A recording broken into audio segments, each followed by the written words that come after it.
Sunday wherever you are tuning in for this awesome Floated Magazine live stream support day.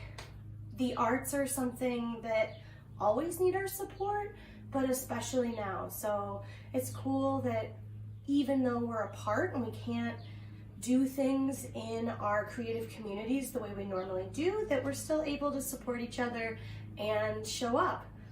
So let's get it started. I'm Jessie. I teach yoga, I read tarot, I'm a musician. For the past 5 years, I have run a yoga studio and taught at it full-time called Yoga Vibe. You may have seen us on Instagram at Yoga Vibe 585 or seen my content at Jessie Amesmith, which feel free to follow if you want to keep up with whatever I'm up to. And I'm also a musician, and so it felt very special when Crit asked if I would help and offer a little yoga and movement this morning to start out this day of music, because I know for me personally, the overlap between being a musician or an artist and having an embodiment practice it's huge. Like when I am able to track what's going on internally, I'm better able to interact and experience what's going on outside of me. So for example, when I was first playing live music, I used to get terrible panic attacks before I would go on stage. I would get really stuck in my head, and sometimes we would perform and I wouldn't remember it when I was done. Flash forward to learning some different breath practices or mindfulness techniques, or just having more time being present and aware in my body. And when I could feel that happening on stage, it would be a reminder that all I had to do to tune in was take a deeper breath in and a longer breath out, which obviously reduces a lot of things, more than is helpful in all applications, but I hope that's helpful as a little context of who I am and where I come from. My thought today would be that I would offer some seated chair yoga that you can do anywhere you are. You don't need fancy clothes, you don't need a yoga mat, you don't need to get on the floor. And that these are the types of stretches I do before I play music, or if I'm going to a show where I'm going to dance a lot, or just because it feels good to move my body. So whether you're a musician or a fan or an artist or just a person tuning in, hopefully there's a little something here. And as always, whatever I offer as far as movement or awareness is always an invitation. You are the person having the experience. So if something I say is not helpful in your body or doesn't make sense, I really mean it when I say feel free to disregard it, because just that information that you maybe know that's not for you is just as good as knowing that it is. So that being said, let's get into our bodies a little bit. Wherever you are, take an easy seat. So you could sit back on your chair if it's a chair that's deep, or you could sit forward on it if that's more comfortable. You could be on a couch. Feel free to lie down on a yoga mat if you'd prefer to lay down at the beginning of class.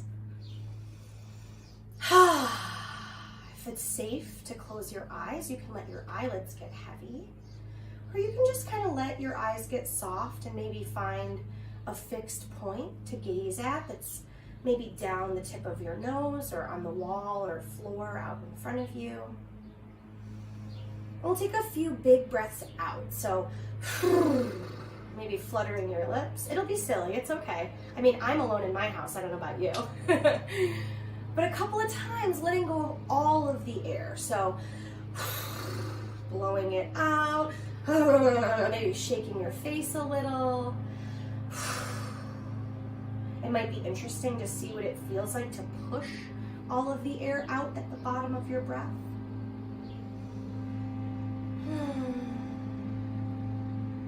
And tune into the rhythm of your breathing.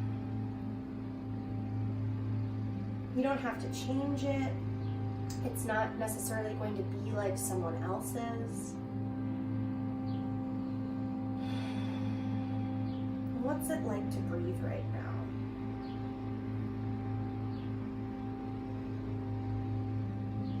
as you inhale and exhale, notice what part of your shoulders or chest or belly or back fill up with air as you breathe. And notice what parts of your body empty out or relax or sometimes have more sensation as you breathe out.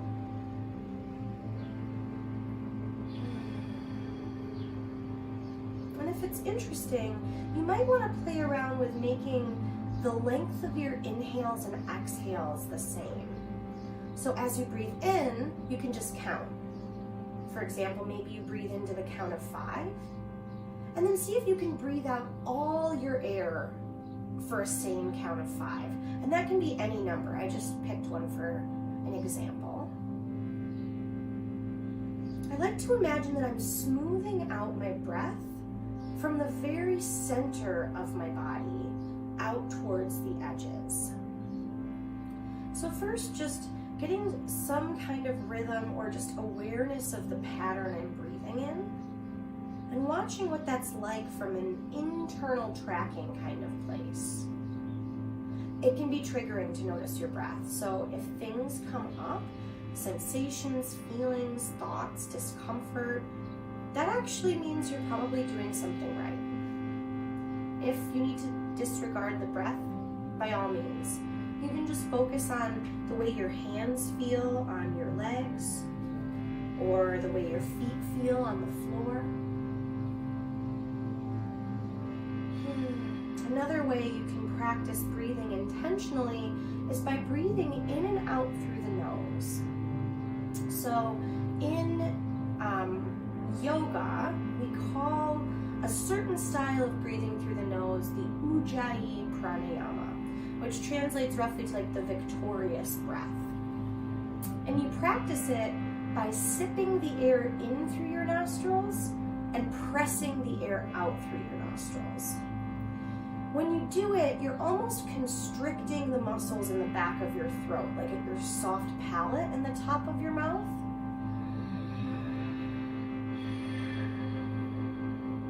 I don't know if you can hear that. You can probably just hear my neighbor mowing his lawn all day, by the way. But it sounds kind of like Darth Vader, or I think it sounds like the sound a seashell makes you hold it to your ear. And it's audible, like don't be afraid to hear yourself breathe. Again, that can be unsettling or uncomfortable, so if it doesn't feel soothing, you don't have to do it. But one of the reasons it might feel soothing as you breathe deep through your nose in this kind of focused, hugging way is that when we breathe like that, it supports our nervous system. There's a big nerve that runs from your brain to your gut called the vagus nerve. And it's a huge player in our fight, flight, freeze, faint response. Nerves like to be hugged. So when we breathe in this way where our like esophagus and that central channel of our body is hugging in, that part of our nervous system gets a reminder that it's safe, that it's okay that we're observing it, and that whatever shows up is what we're looking for. So just a few more rounds of breath, deep inhales and exhales.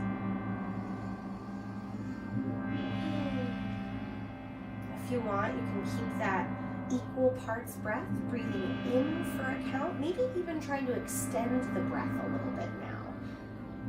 Exhaling to that same count.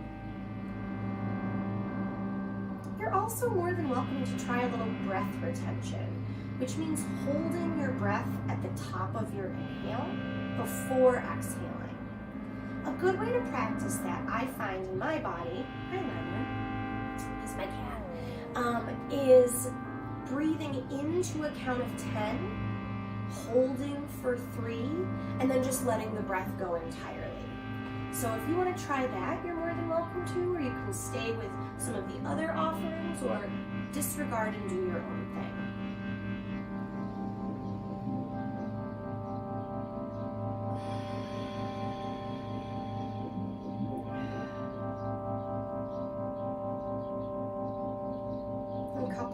wherever you are.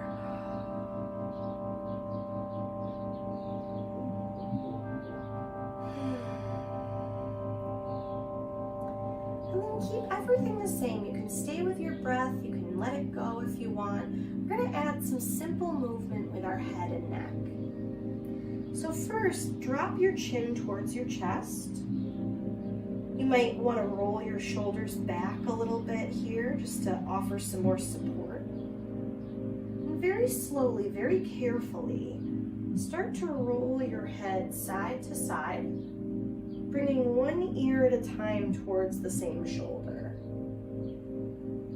It might be interesting to link your movement to your breath that you were just working with.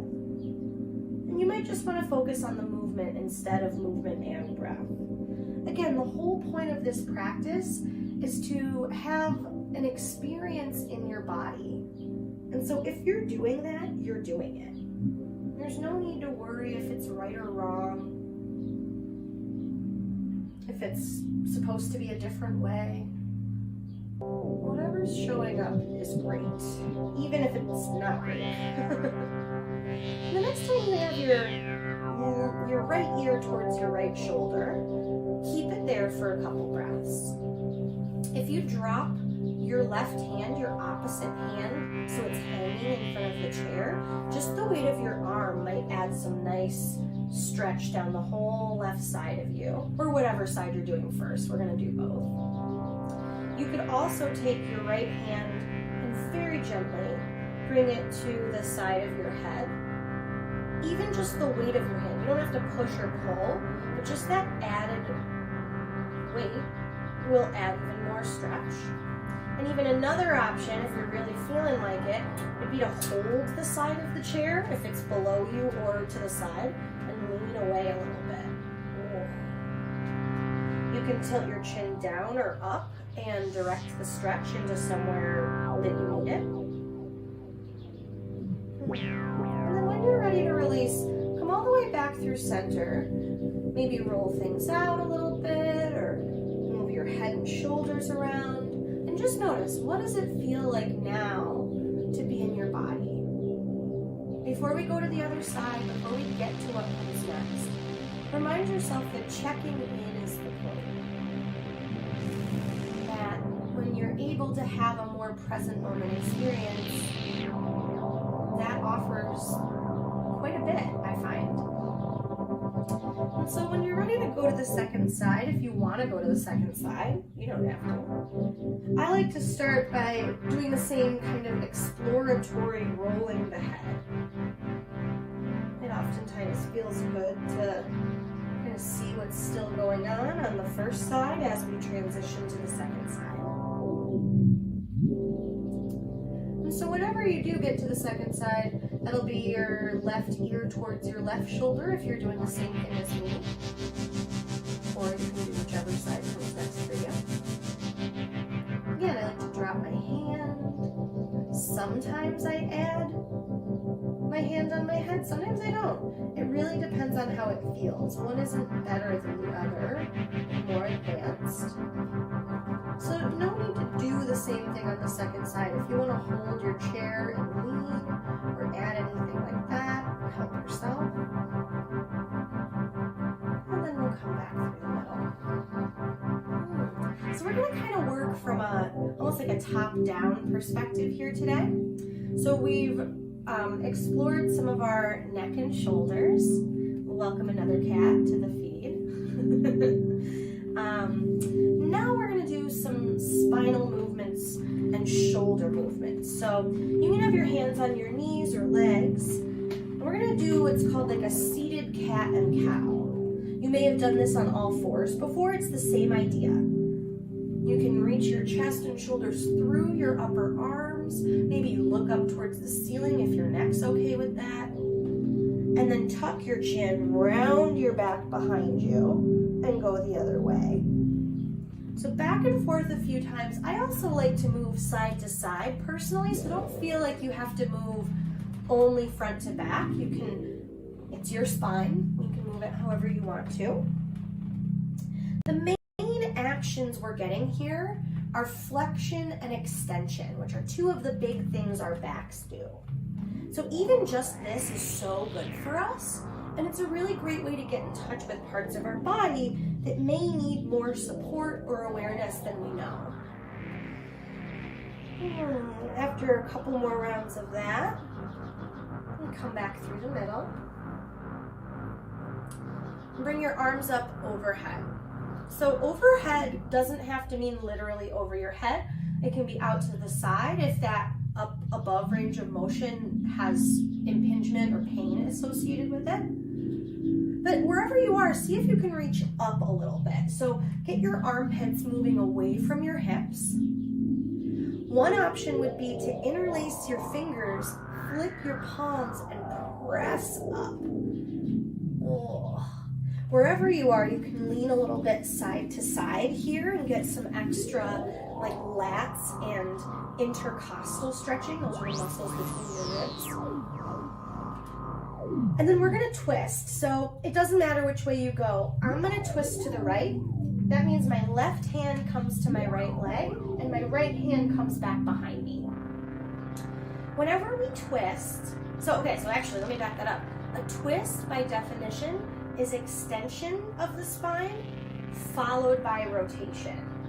So as you sit up taller, that's the extension part. That's like the one half of the cat and cow.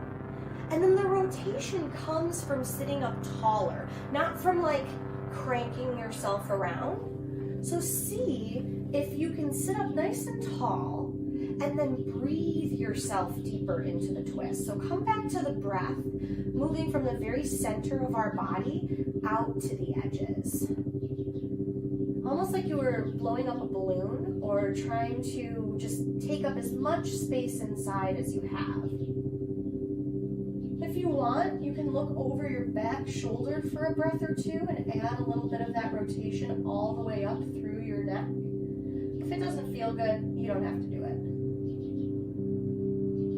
And then exhale, look forward, unwind your chest and shoulders. Nice job. Let's go the other way. So if you want, you can spend some time hanging out somewhere in the middle or doing another stretch here. And whenever you're ready to get there, if you're doing the same side as me, your right hand comes to your leg and your left hand comes to the chair or the ground behind you. Breathe deep. Instead of saying all the things you might feel or notice or, like spew anatomical terms at you, see if you can just be in the movement, be in the moment. Notice what happens when you show up.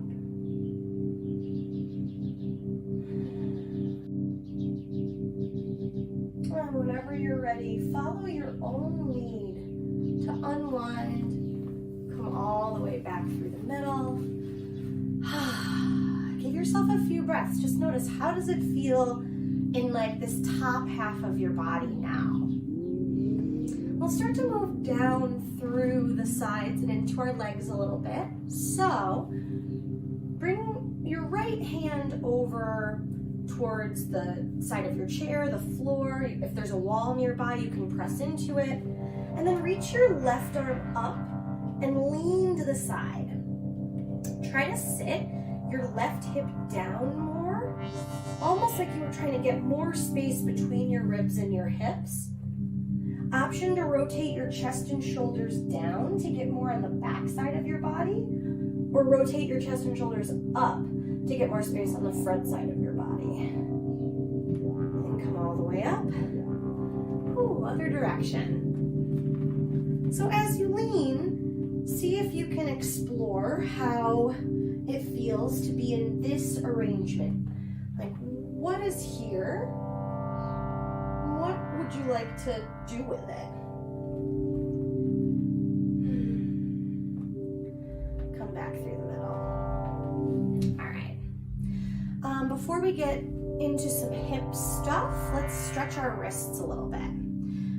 Wrists and forearms, I know, for musicians and artists and creative people who are on the computer all the time, are drawing or making or whatever is like a common issue. One of my very favorite things to do for wrist health, and actually ankles as well, is writing the alphabet with your fists. So as I talk, they are less like letters and more like just moving. So apologies for that. The idea with this is that you get all of the points of articulation without too much habitual repetition. So yeah, like you can do that with your ankles too. This is very professional, right? And so you can do that anytime you want. I also like shaking the wrists out. I find that to be helpful in letting go of some of the tension in them. Take one hand to the back of the other hand, fingers down, forearm up, and then press your forearm towards your ceiling or sky, and hand into your other hand. You can also go the other way. I don't love this one as much. I know people do like it, so I'll mention it. And whenever you're ready, you can go the other way. Well, that one feels good today. I'm sorry I spoke ill of the stretch before I felt it. And then the other thing I really like to do are called flashlights. So this is actually something that was taught to me during an online course about handstands. And the person that was teaching it said, if you want to stand on your hands, they got to get stronger.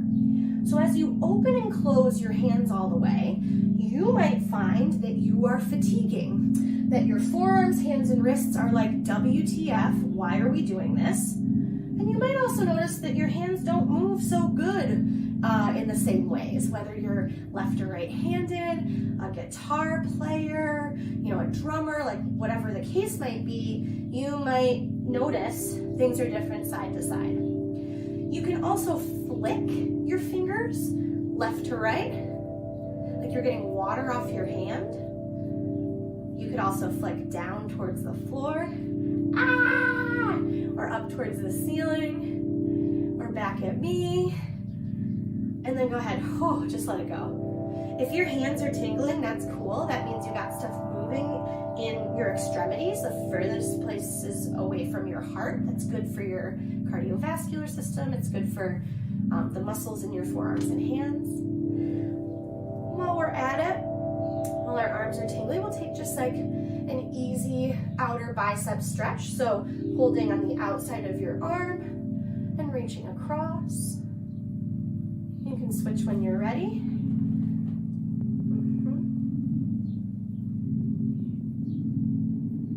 And then that like easy tricep stretch, bending one elbow, grabbing a hold of it and pressing up.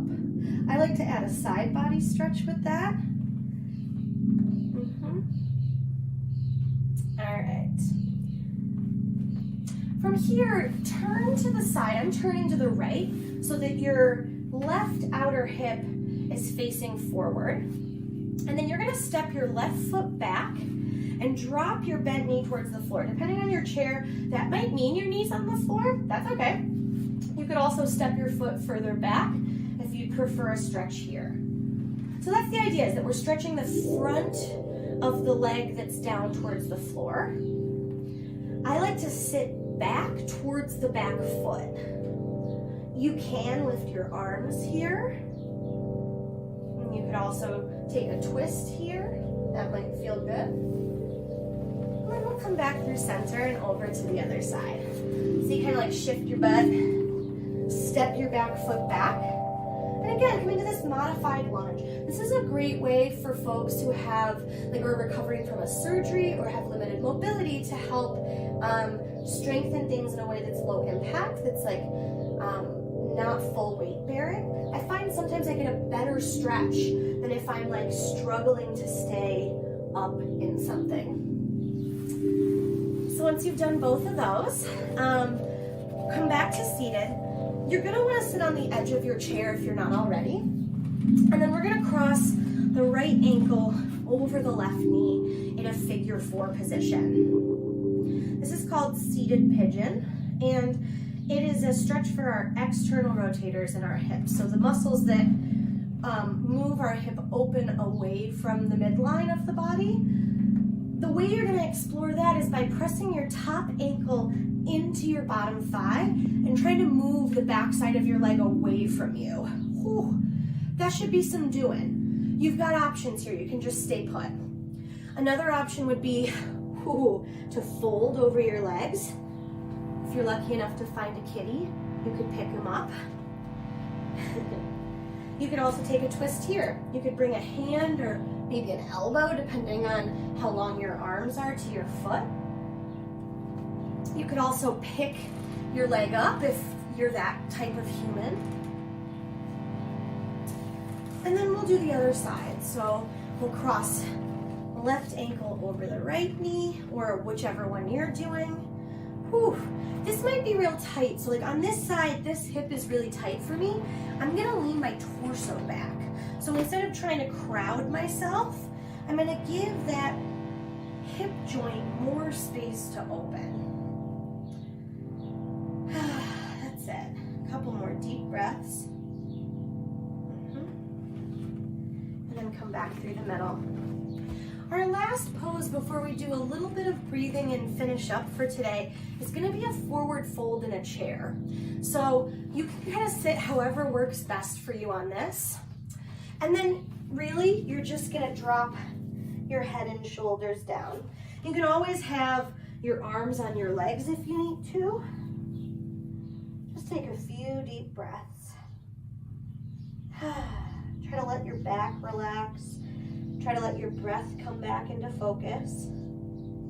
Option to come into a standing forward fold if you want to lift your hips up and come down. But no need to. You can get all the same good stuff here seated. Use your elbows on your thighs to help yourself up. Come into an easy seated position back where we started. Again, if it's safe and comfortable to let your eyes close, just let your eyelids get heavy.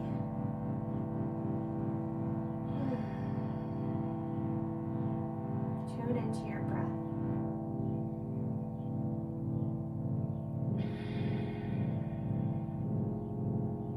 There's nothing you are going to experience in this world that you're going to experience outside of your body, for better or worse. And so learning how to tune ourselves, how to adjust for change, how to explore things like resiliency or sensation or awareness are all so beneficial beyond just like the concept of yoga or the concept of stretching. As we move and breathe through our musical practice, through our artistic lives, through global events, just remember that you are the person having the experience. And that means that whatever happens is part of that experience. You are entitled to steer your own ship. And figuring out where you are and how you feel is usually one of the first steps in developing that process and practice. Take a deep breath in. Big breath all the way out. I want to thank everyone for sharing a little breath and movement with me today. Again, if you want to follow along with what I'm up to, my Instagram is @JessieAmesmith. My yoga studio is @YogaVibe585. Thank you again so much to Crit and Floated for being such creative and excited members of our community and for asking me to do this today.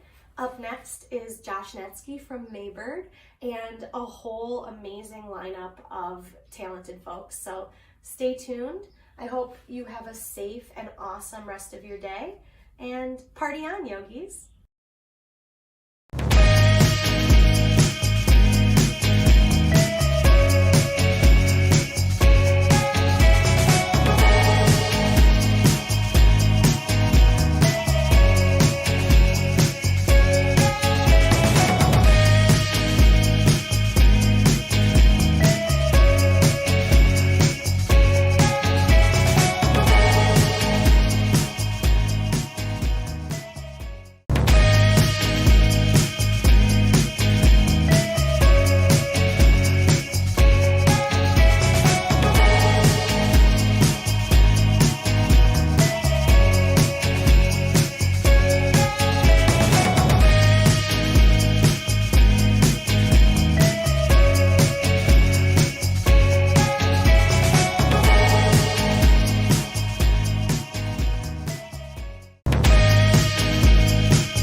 it be alright?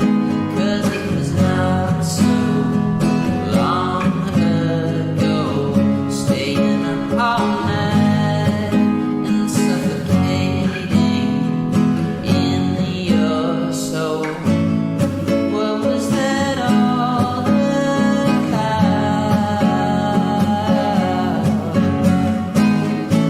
Just give me a chance, oh let me down. Don't keep me around. Keep me around. Don't keep me around. Keep me around. Don't keep me around. Keep me around. Don't keep me around. Keep me around.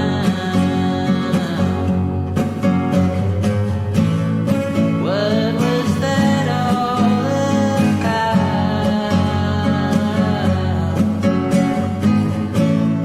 What was that all about?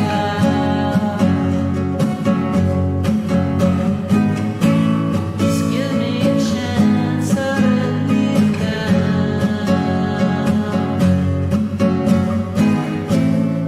What was that all about?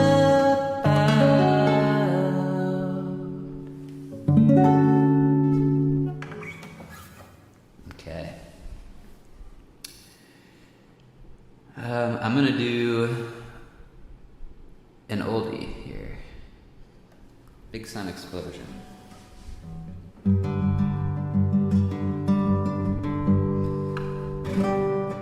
But totally different picking pattern. No, I'm just kidding. Do like that.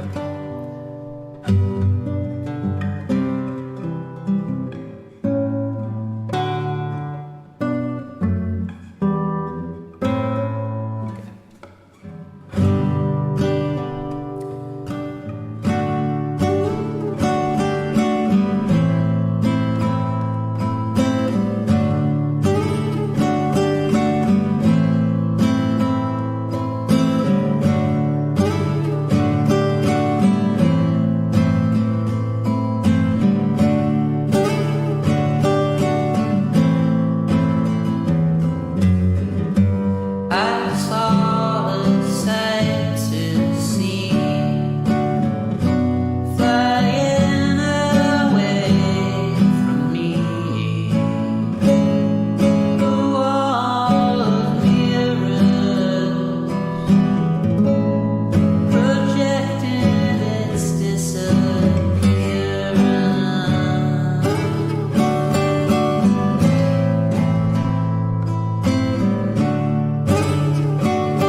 just realized I'd really like to end on that chord, like better. Don't Keep Me Around ends on. It's a nice jazzy little thing. I'm gonna do a song that we're releasing in June. It's gonna be on our B-Sides EP, which we just put a first tune out. That was If Then. And this one's called Dreamcatcher.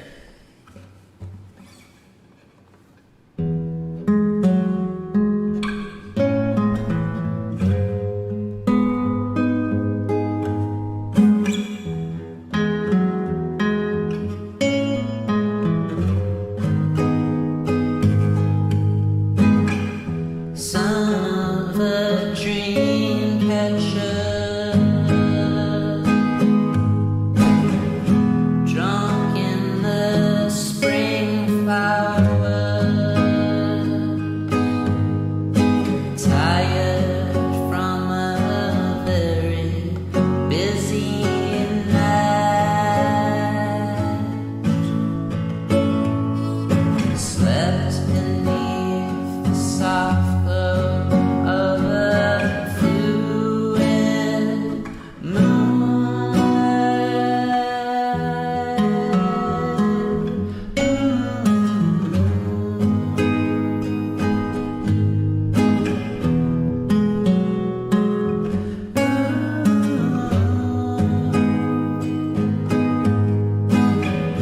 How'd all your dreams get here?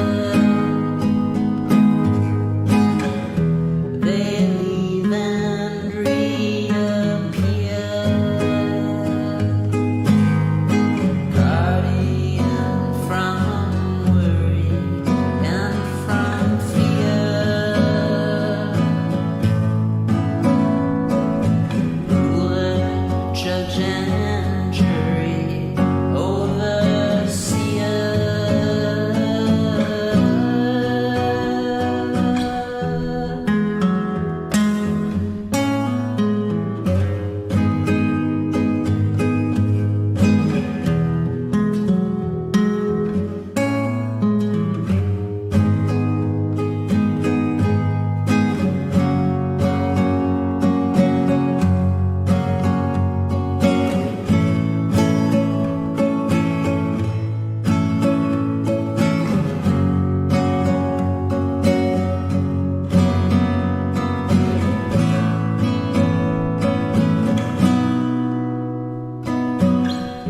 Like water into wine,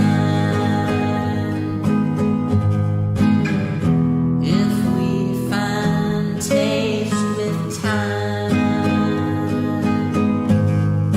dreams are safe away and forgotten. Maybe you just realized they were always rotten.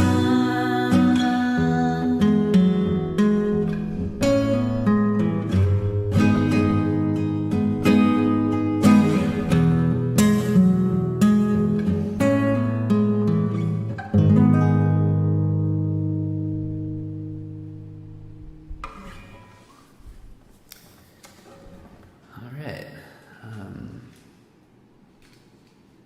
This next one is called Fried Dead Moth. It's another new one.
that song soon, starring this guy. Anyway. Alright, this next song is called Nocturne.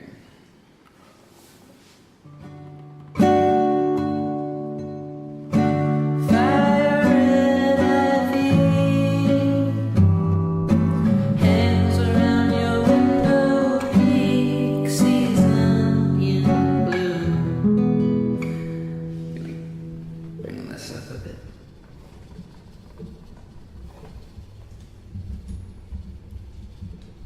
Check. Alright, this next song is called Nocturne. Fire red ivy hangs around your window, peak season in bloom.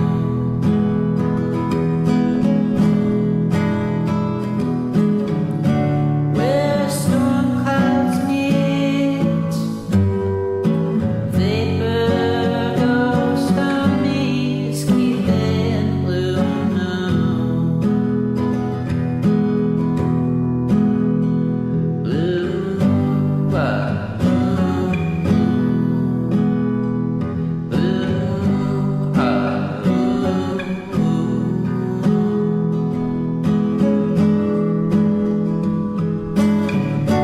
Don't bother me,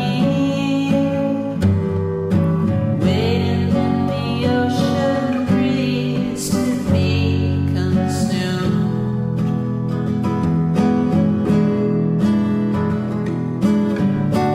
The lit up sky holds you at its purest high, receiving you.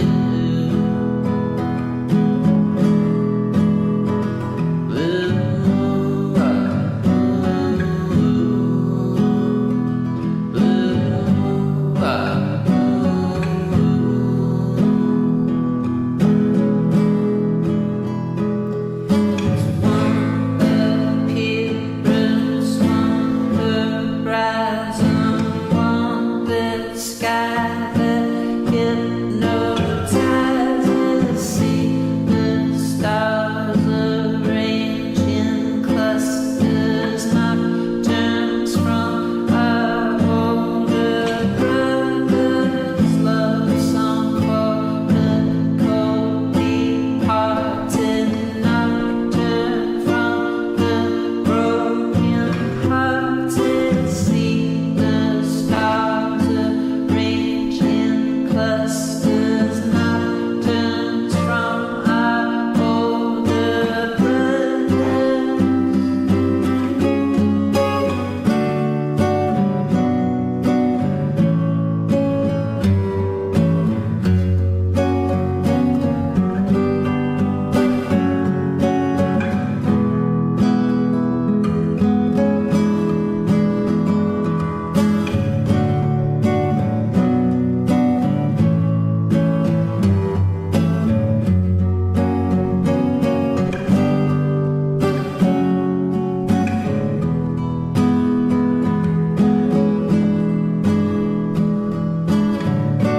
In the autumn air, sitting by the ocean fair, thinking of you.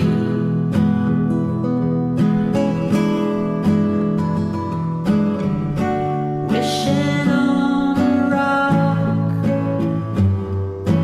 throwing it from the dock at the blue moon.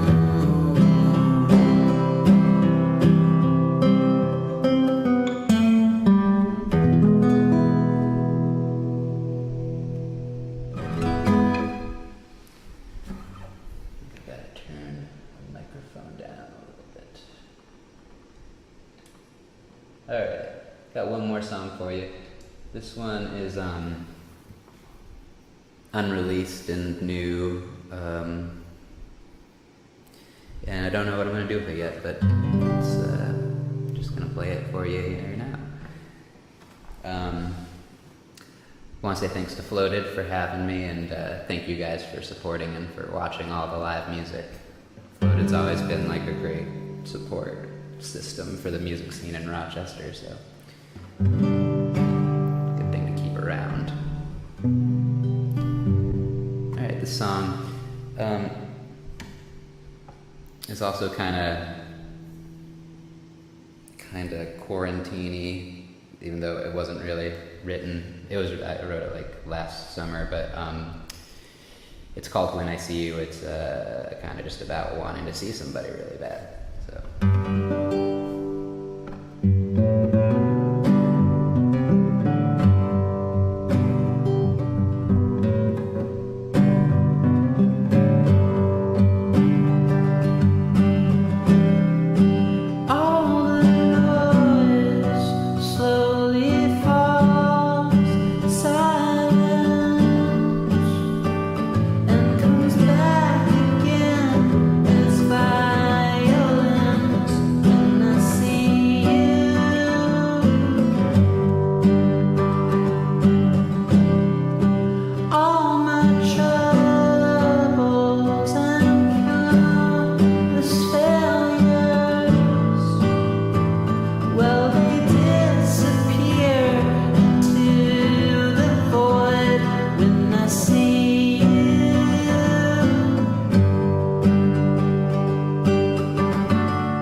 And that's all. Thank you guys for tuning in. See you soon.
It's all still there. Seven lights lay across the water. Seven lights lay across the water. And I'm dreaming of brown eyes, dreaming soft and slow. Seven lights lay across the water. Oh, oh, oh, oh,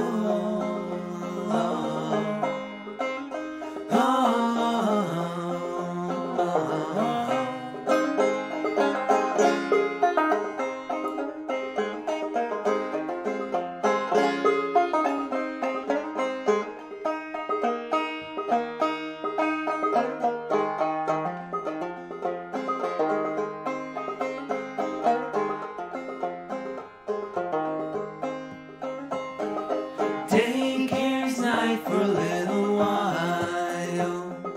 Day carries night for a little while. And the moon feigns affection for the sun on its way down. Day carries night for a little while. Oh, oh, oh, oh, oh,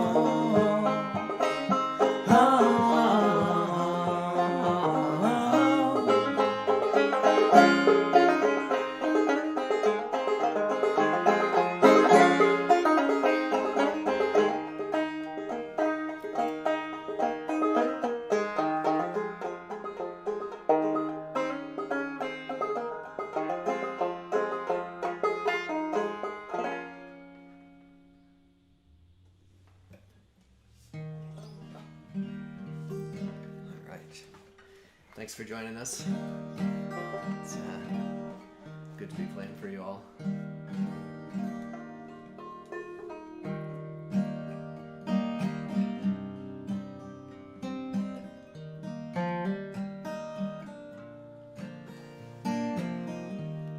The sun swung down, and our hair smelled like the river. All the rocks worn down to sand.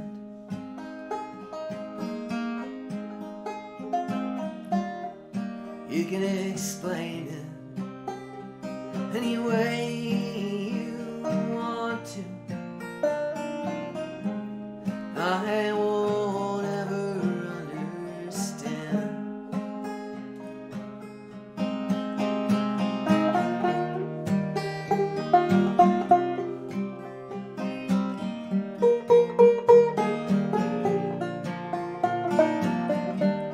They said his dog never did come home, and I left a bottle by the door.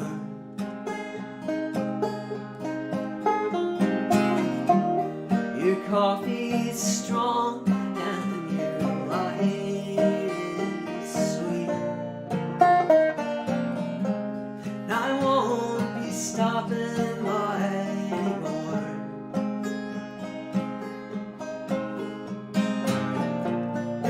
If you need anything from me, you always know where I'll be found.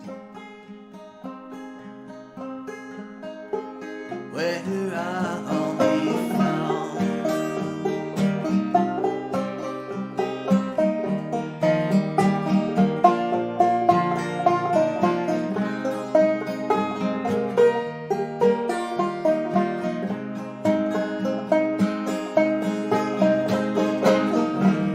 Come on inside, take those wet clothes off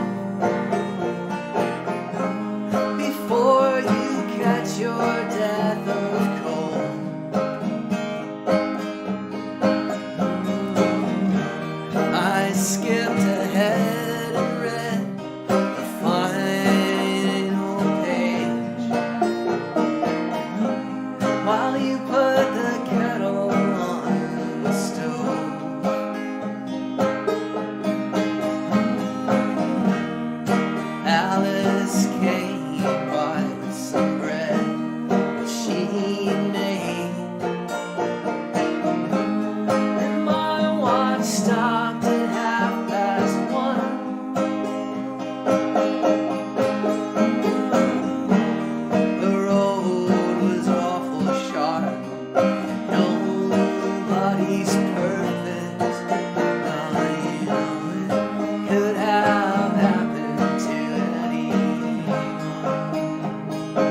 Charlie says that's not the way we do things here.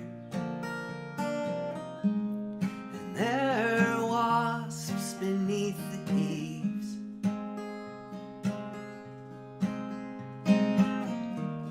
I went right home and told myself that nothing had changed. You all can go anytime you please.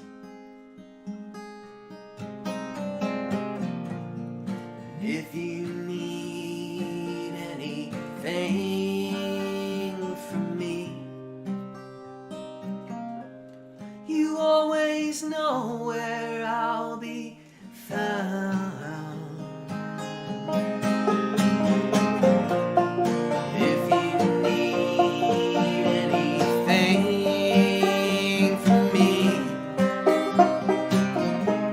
you always know where I'll be found.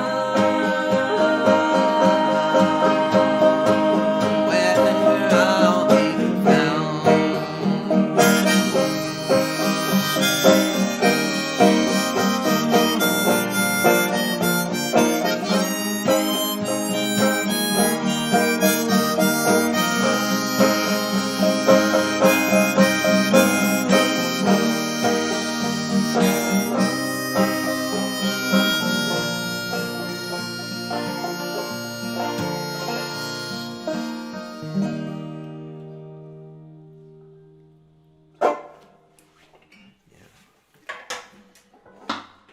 So we've been using our time in isolation to work on some new songs, and we're gonna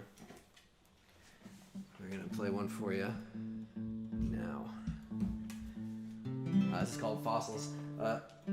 Again, really appreciate you all tuning in. We hope we can all support Floated Magazine any way that we can. They've helped us out over the years, and we're happy to return the favor. Appreciate them setting us up with a chance to play for you all too. It's really great to be able to do that. Anywho, this is called Fossils. Here we go.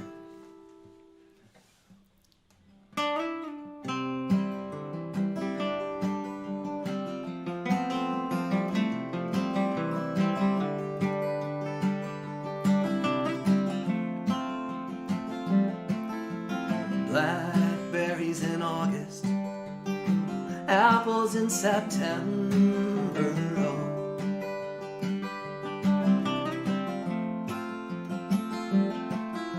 I can't believe I found you. The moonlight wrapped around you. Oh.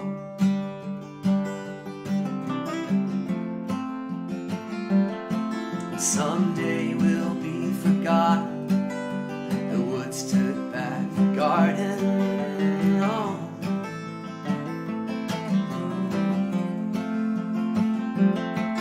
Someday we'll be fossils, and when they find our bones, they won't know.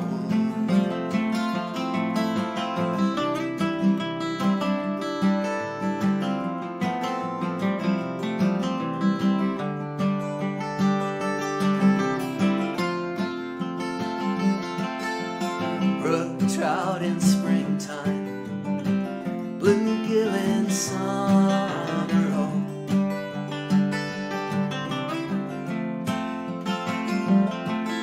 Wisteria and ivy all around the harbor grow.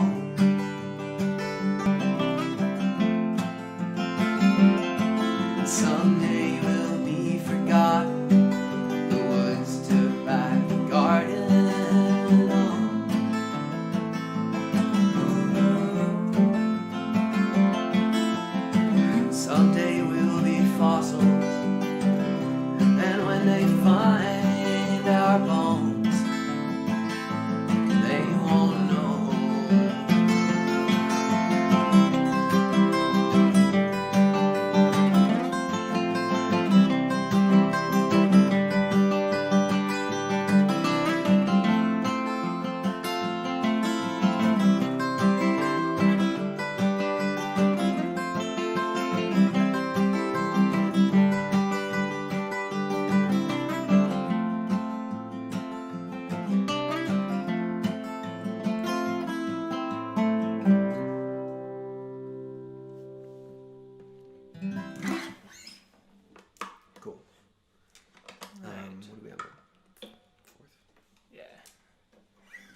another new one.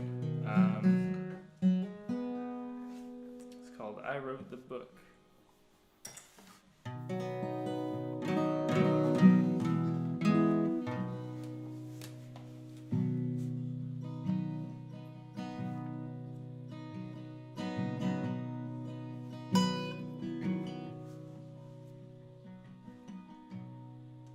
I wrote the book. I wrote every blood-stained verse. I wrote the book. It didn't take long.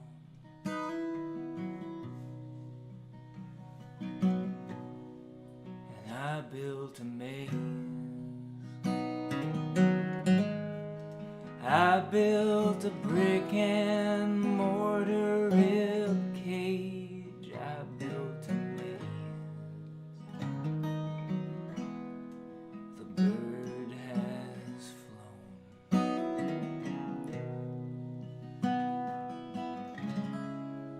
And isn't it simple? Isn't it kind? Time takes away all the time.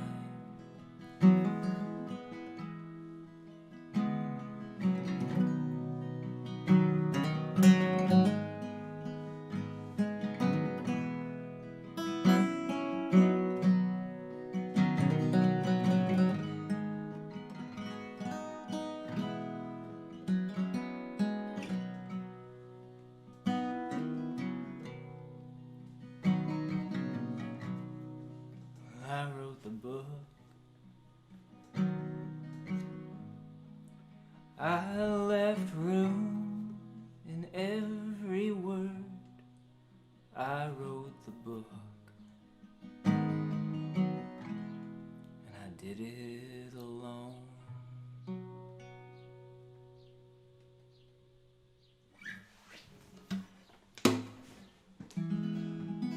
Right.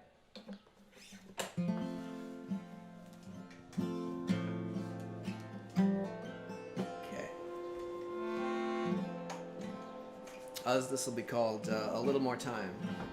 This is a song from our most recent album, The Old Great Lakes, which came out on vinyl recently. And hopefully when this is all over, we'll be able to play a proper album release show for it, for y'all. But this will do for now.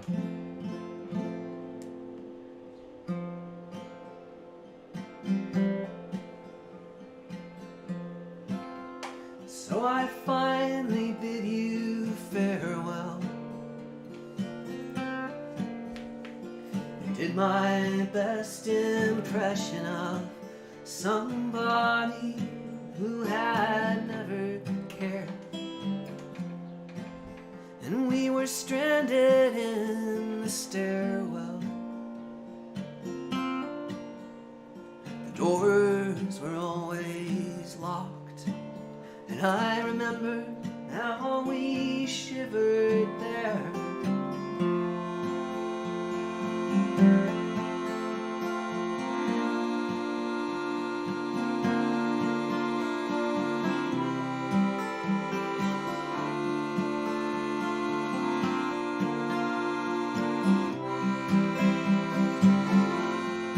I won't talk and you can't make me. And the kid across the alley's always blowing on his clarinet. I've got $1 for the bakery. They say the end is coming, and I wonder if it's happened yet. I know that I should find a way to clear my mind. Oh, how I wish that I could have just a little more time.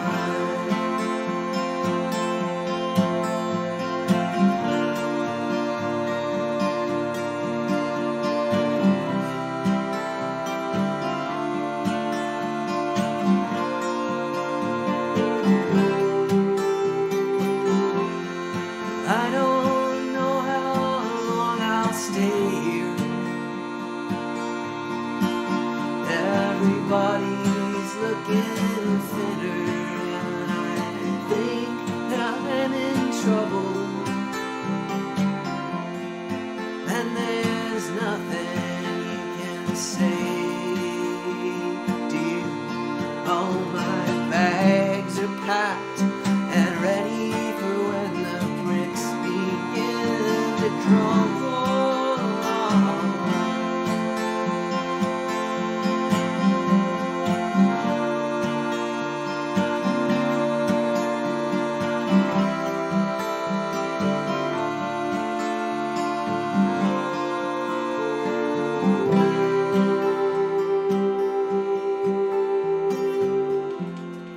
I should forget you, but I haven't.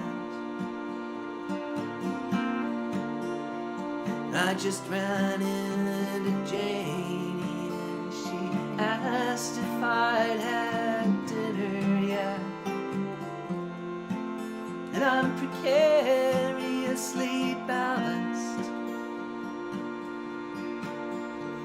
I feel just like a spider up here, hanging by a spinner, and I know that I should find a way to clear my mind. But oh, how I wish that I could have just a little more time.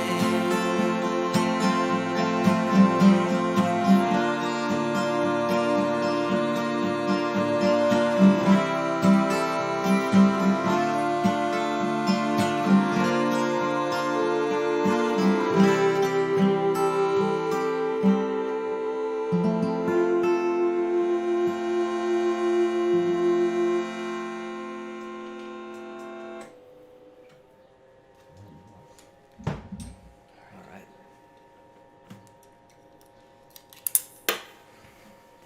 We're gonna do one more for you. Thanks again, and I hope we get to see you in person real soon. I don't know how to do this. We'll figure it out.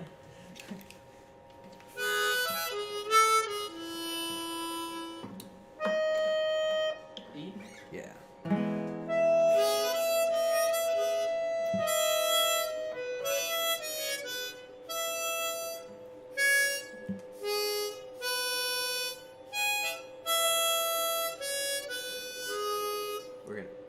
We can do this. Okay. Ah, yeah, that'll be fine. 1, 2.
Hey everybody, I'm Chris, back again with Floated Magazine, and right now we're with our next segment, Cooking with Cruz.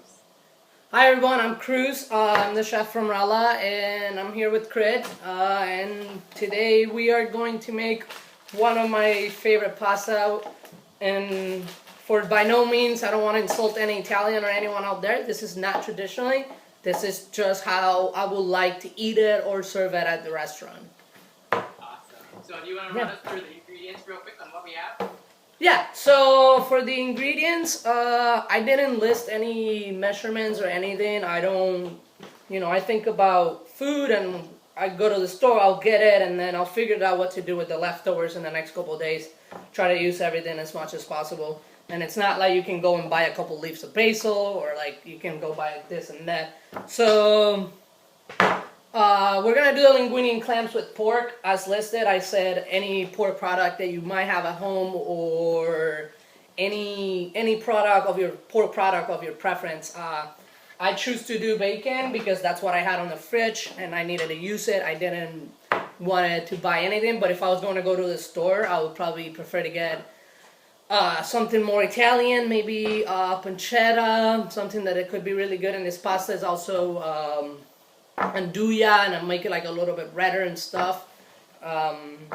We also have some garlic. We diced up the onion and celery, equal amounts of it. So I did a medium-sized onion, medium to small-sized onion, 2 sticks of celery, and we have garlic 2 ways. We chop some garlic because we're gonna make some breadcrumbs to put on top of the pasta. Then we slice the other garlic, and it's going to go in the sauce of the pasta. We have some chopped parsley. We have whole basil leaves. We have a tiny bit of butter, about 2 tablespoons of butter. If I need more, I will cut more. I just have to make the sauce, and that this is just kind of like how I cook. I don't follow recipes. I got 20 little neck clams. This will probably feed 2 people, 10 clams a person. This is just kind of like based. I would say total vegetables is probably 3 cup and a half of vegetables. Again, equal parts. I forgot to list lemon. If you don't have it, it's cool, but a tiny bit of lemon at the end of the pasta will not hurt it. And I think that's it. I think after, I prepped this ahead, but at home, you could do this really quickly by just, while you wait for your water for the pasta to boil, that's basically when you start prepping everything around you. Because I don't like to wait, if I'm eating it's because I'm hungry. So this shouldn't take you more than like 20 to 30 minutes at home if you're making this. First we're going to start by rendering the bacon. I cut the bacon into little strips. I'm using my wok because it's my biggest pan I have home. I like some surface when I'm cooking and stuff. I cut the bacon into little strips, and I'm going to start my pan cold. When I render anything, I start my pan cold because you want to take as much fat as you can out of the bacon or whatever part. Heat should I heat the pan up to? You want to have it in like a medium low while the bacon is rendering. And if you want to get it started going, you can put it up even like a little bit above medium. Once you hit that sizzling, you can start.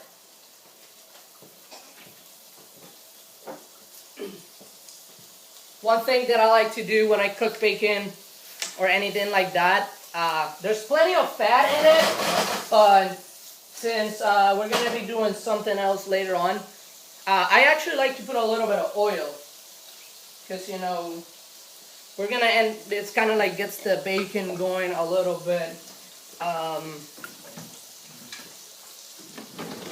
Then you grab a wooden spoon or whatever, a pair of tongs, something that's not gonna scrape the pan. You separate that bacon. My bacon, it's already going. You can leave it at like medium heat now. That's fire stove top. Yeah. And then while we render our bacon, we're gonna make the breadcrumbs for the pasta. Again, it's just like I would do at the restaurant. You know, you wanna make sure you're cooking everything at the same time. Everything's kind of done at the same time.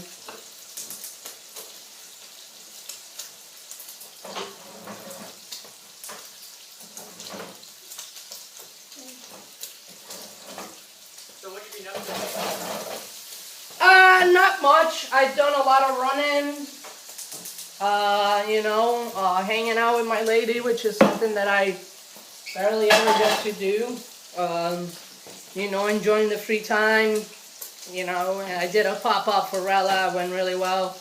We'll see if we'll do one eventually again, but for now I'm just relaxing, I don't think I'll ever get this much free time ever again in my life, so I'm just making the most of it, and staying, Hustling that. I want some force to sit down and do nothing. Like, kind of like taking it as is and just appreciating the moment as I can.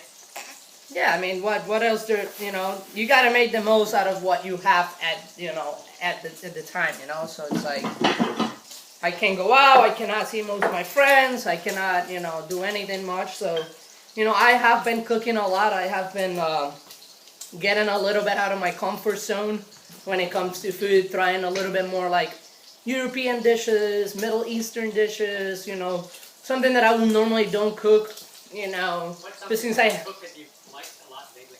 Something new. something new. I mean, it's been a lot. Even yesterday, for my birthday, I had a really great dinner, and I had some leftovers. So I grabbed 2 leftovers from 2 different days. I had some white rice leftover, and then the leftovers from my birthday. And I ended up making a really nice, like, kind of like Middle Eastern, like, fried rice with lamb, asparagus, So it was really good, But I'm just, like, getting out of my comfort zone and trying new flavors. I'm like my younger brother. I've been gaming a lot with him. He started his own gaming channel. So I Uh-huh. hang out with him, playing video games and all this stuff. And the other day he was like, yeah, I decided to try to make some fried rice. And I just like wanted some sausage flavors in it. So I just put everything in it. And then like he said after he cooked it came out, he was like, dude, my stomach's so upset. I'm like, what did you do? So my bacon right now, it's almost there. It's not quite, you kind of want to get that bacon nice and crispy as much as you can. Again, you just want to render it. We're almost there. I would say another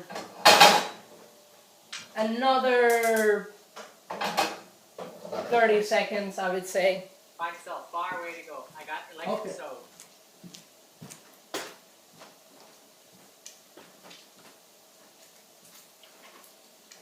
This electric stove is not a fan of me.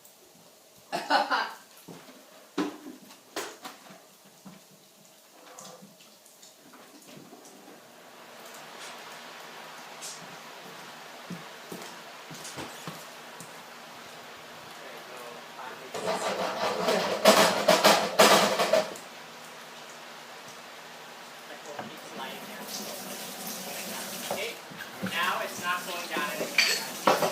Perfect. My water is evaporating over here, so I have to get more water going.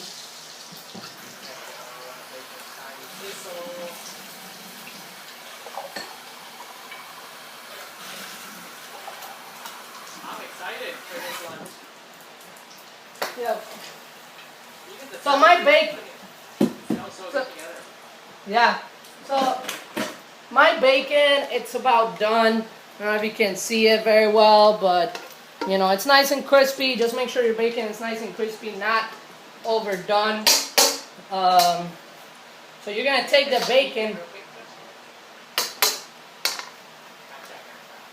It's nice and golden. It's not overly crisp or anything. It just, you didn't compromise. So I'm gonna take that bacon out.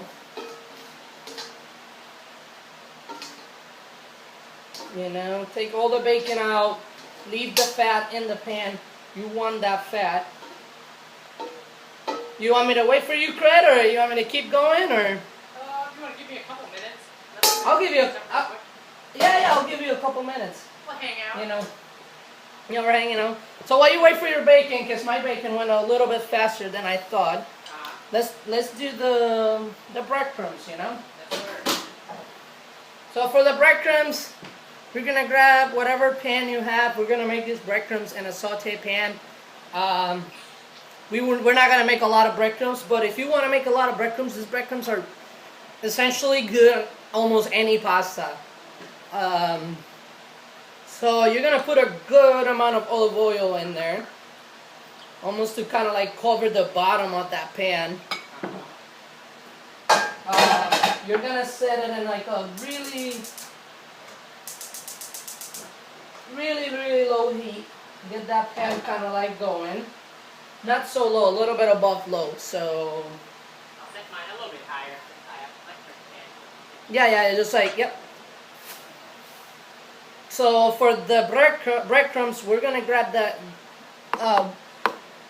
either like half a clove of garlic or a really tiny one, and you're gonna chop that as fine as you can, basically. And this is gonna be really fast. It's crucial about this is that the garlic is gonna burn really fast. So you have to do this kind of like quickly. You don't want to burn the garlic, just something and like cooking. You can never come back from burnt garlic. You have to toss it and start over. It's just overpowers everything and it's super bitter. So we have that chopped. Low heat, right? Yeah, you start a little low heat, but you want your pan to have that oil hot. The reason you're gonna know how the oil is hot is because you're gonna move your pan and the oil is basically gonna like move like around very easily. It's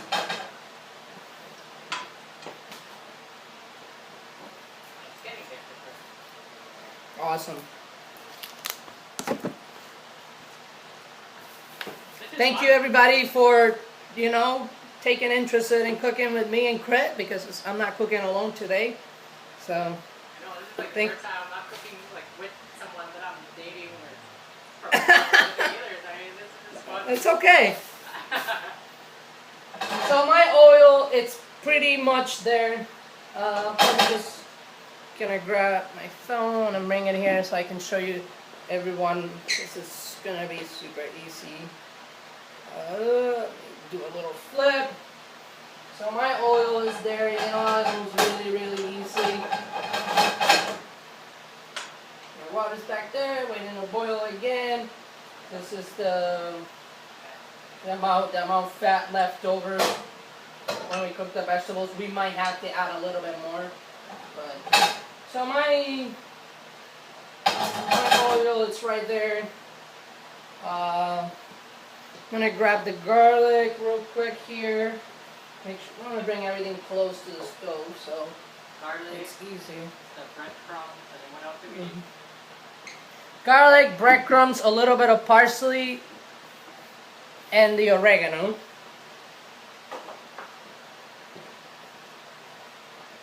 And your chili flakes. And we should be ready. So, bring this here. Grab your spoon. Now here's my pan. That's the amount of garlic that I got. I would say a tiny bit. You don't want to do a lot. Garlic, it could overpower it. You kind of just want to like.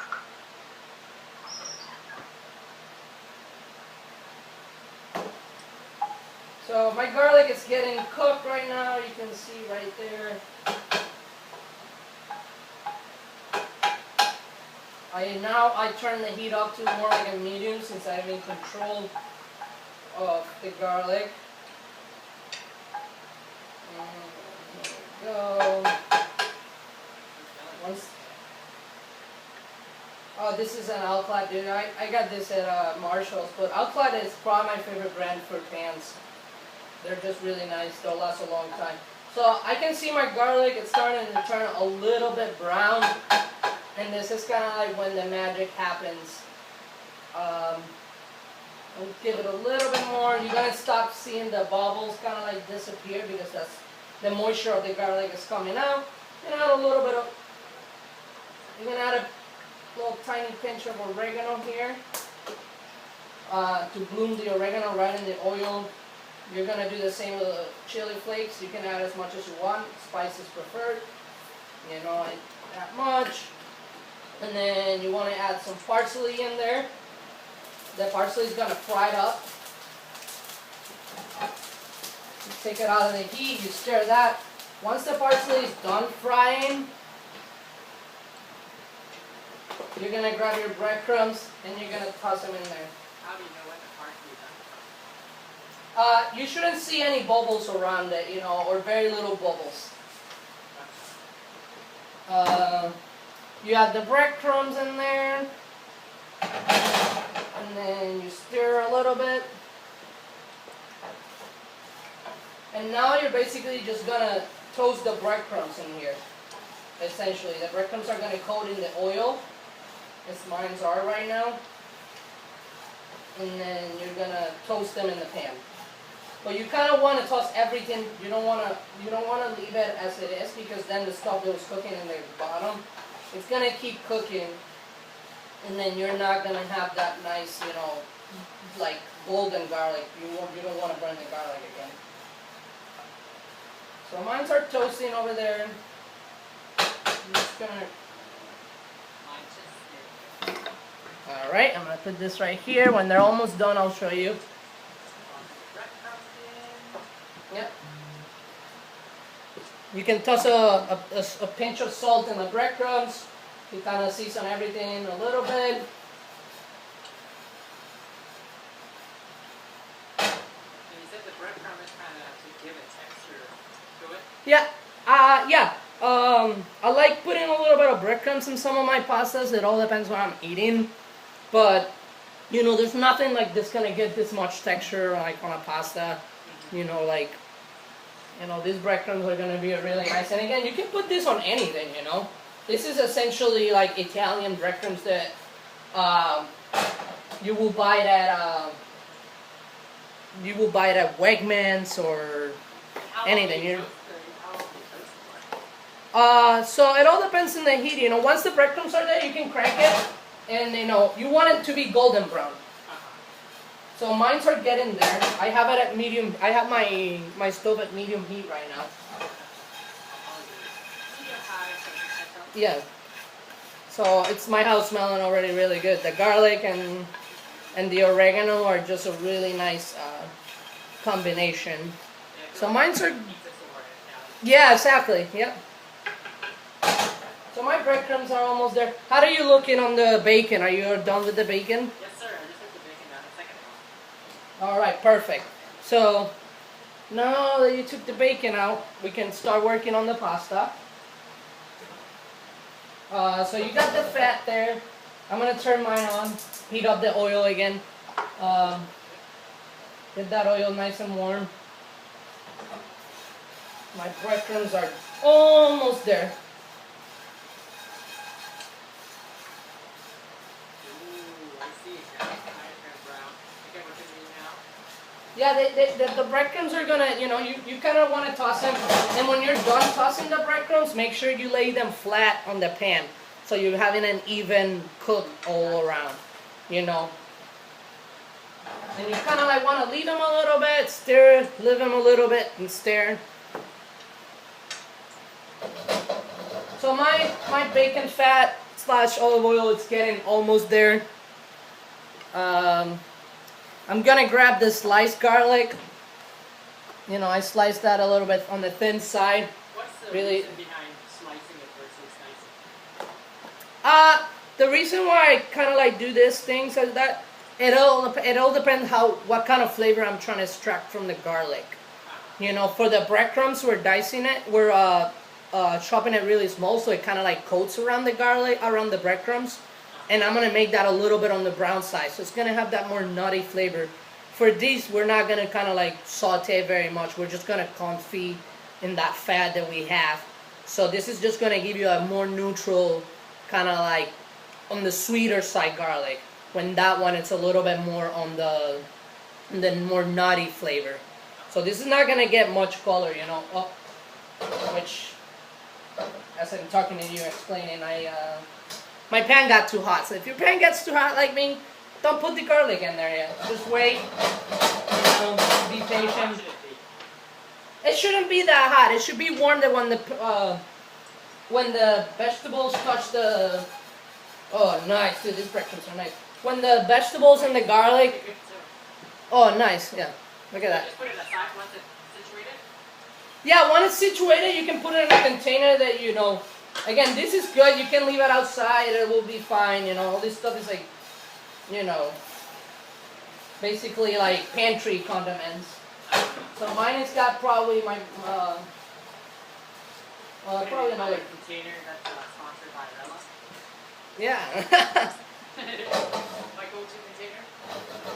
So my oil came down like temperature. It wasn't like really that hot.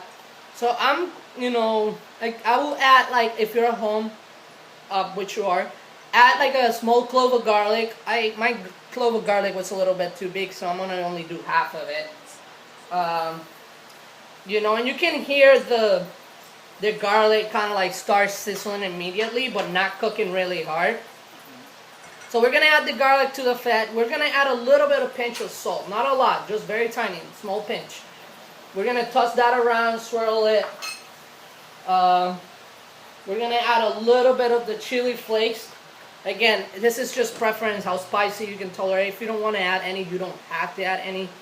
I like a little bit in there. It's not gonna be much spicy. And then once the chili flake is there, you want that to cook a little bit with the garlic.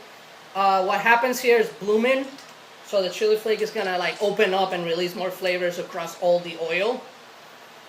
And then you, Goes with coffee, right? what's that? I think same concept goes with coffee too. Yeah. And then you're gonna add your diced onion and celery all at once. You can mix them all together. And then you're gonna put it back in the stove.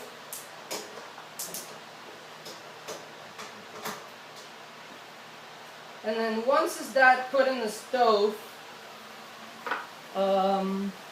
you're gonna add another small pinch of salt. Not a lot, but you see how we're seasoning everything in layers. We season the garlic first. Now we're seasoning the vegetables. So that's kind of like how you want to do it. Not a lot, because again, you're gonna have saltiness coming from the. Oh, my breadcrumbs are beautiful. So I don't know if you guys can see this. I'm gonna bring them really close. My lighting here is a little bit wacky, but you know they're nice and golden brown. So that's, yeah. There we go. So they're really nice. I got the celery, garlic, onions, chili flake in here already. I'm gonna add a little bit more fat to mine to kind of like cover it a little bit more. So I'm adding olive oil to my pan. And then And what heat are we putting this to? medium high. So as you can see, like my vegetables are kind of like almost submerged in the fat, but not too much. So you're gonna cook that nice and slow there.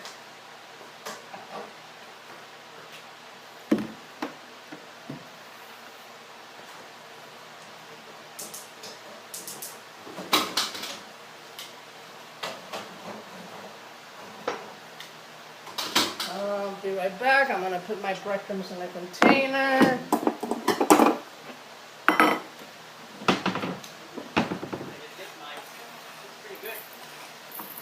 Yeah, smells really good. Proud of myself.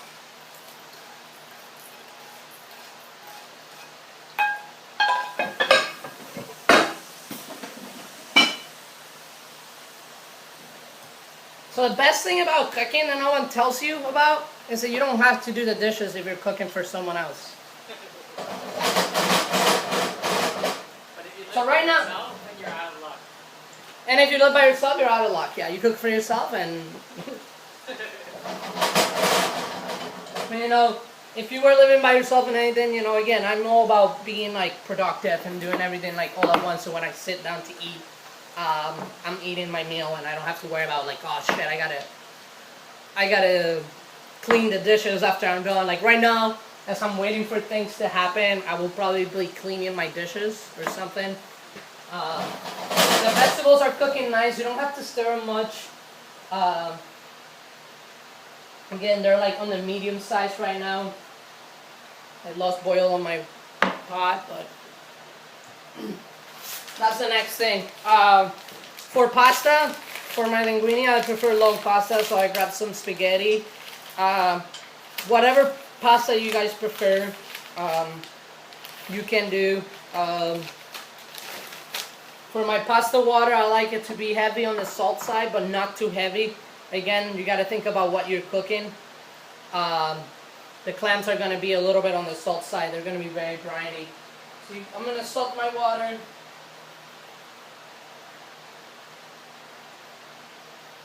A good rule of thumb for the water is that it should taste like the sea. That's what they say. And if you haven't been to the sea, I'm sorry. I don't know how else to explain it. Now that you're saying that, it kind of makes sense. Like from eating seafood pasta. So yeah, I mean, as you see, we're seasoning everything separately as we're cooking it. We're seasoning the pasta through the water. So, you know, that's kind of like how I like to cook it and how it's like taught how to cook. You want to season things in layer so you can taste everything at the end. If you were to season everything at the end, it's basically just going to taste salt. You know, so I'm bringing by seasoning the vegetables and the garlic, like I'm bringing those flavors up. Like salt should be like a flavor enhancer. My water, it's not quite as salty as I wanted, so I'm going to put a little bit more salt in it.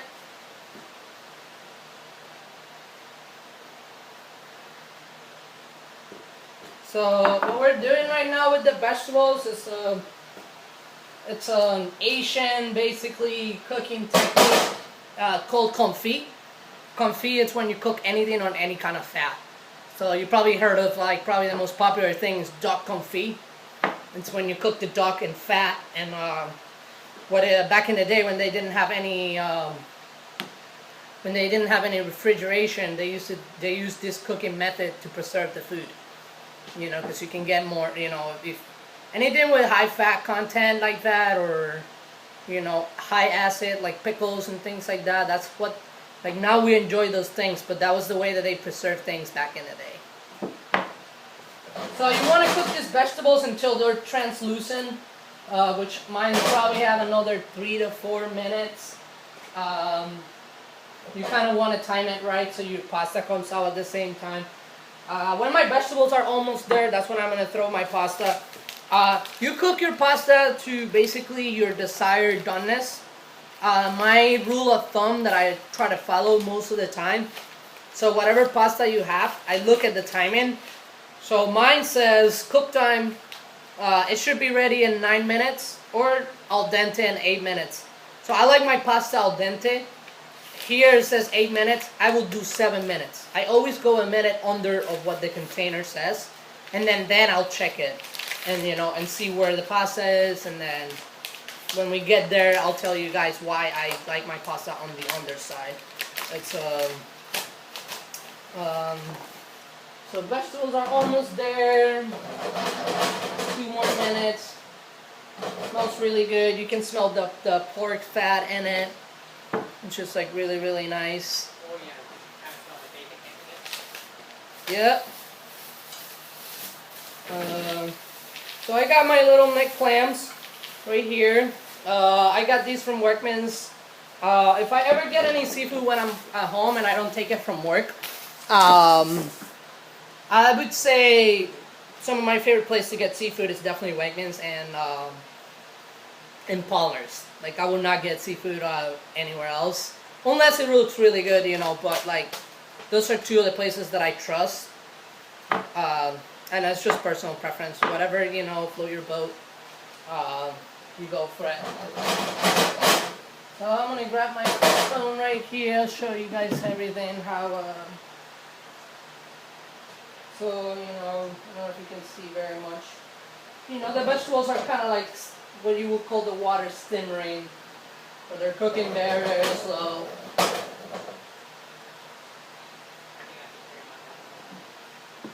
Yep. Do you have any questions, Craig? Do you? In terms of like seafood clams and all that stuff, how does one go with shellfish is a little bit more. Not shellfish. For yeah, I guess like anything like balbave, like a clam, an oyster, a mussel. Mussels not so much, but like those things don't have like they don't have a short span like lifetime. I would say like these things if you store them properly like they could be good for like a week. So the best way to do it is to ask your wherever you're buying it, hey, can I smell it? And then literally seafood, like people are a little bit like, oh, this is fishy, like this is that, or like this is like, yeah, seafood has their particular, but a close clam should smell like the sea. Like it shouldn't smell like any fish or anything.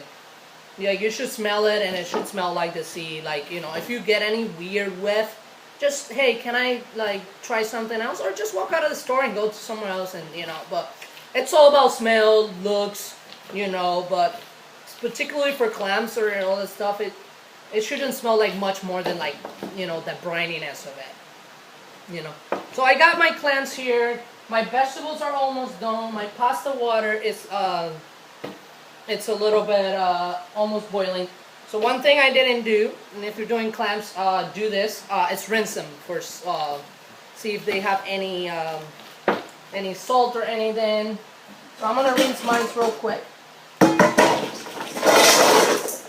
Shrimp instead. Of course, you want to rinse them in cold water.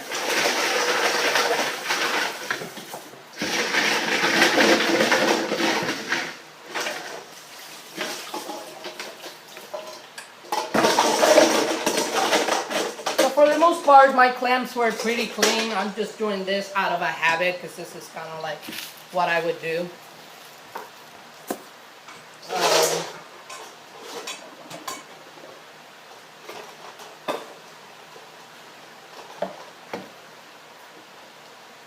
And then this is probably one of my favorite parts of when I make this pasta.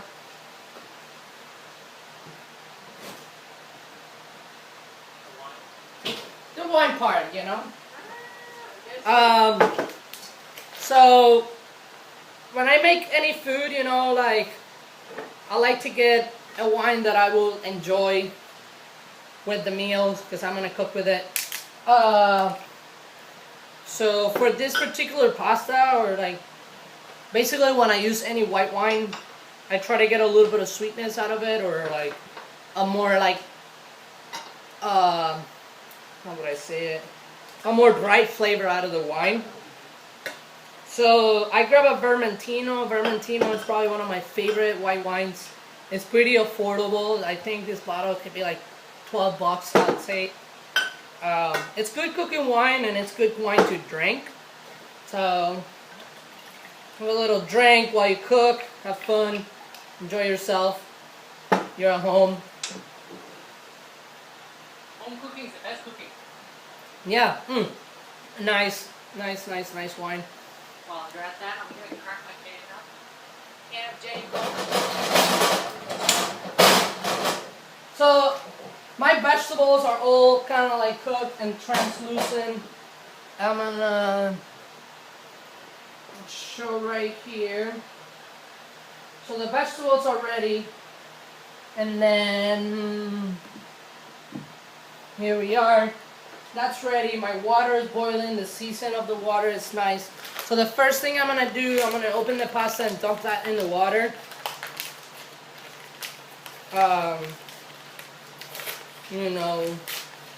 I would say if I was cooking for 2 people, I would do maybe a little bit less than half a pound myself. So I'm making a portion for 2. So I would do a little bit less than half a pound.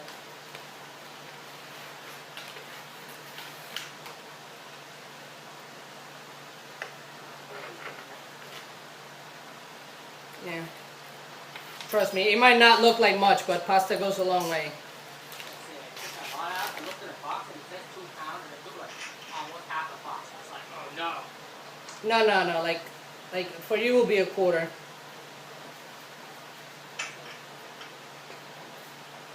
So my water's boiling, my pasta's ready. I'm just gonna throw that in the water.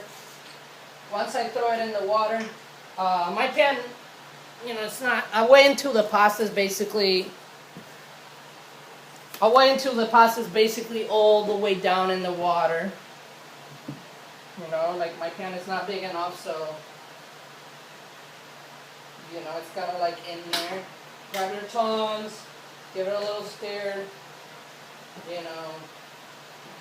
So the pasta's already in there. I'm gonna set up my timer for 7 minutes and then start.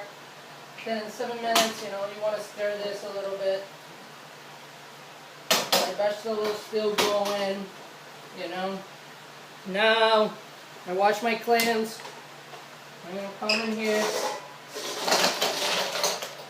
And now that I have the clams in there, so you basically want to turn it all the way up and get that pan on the hot side.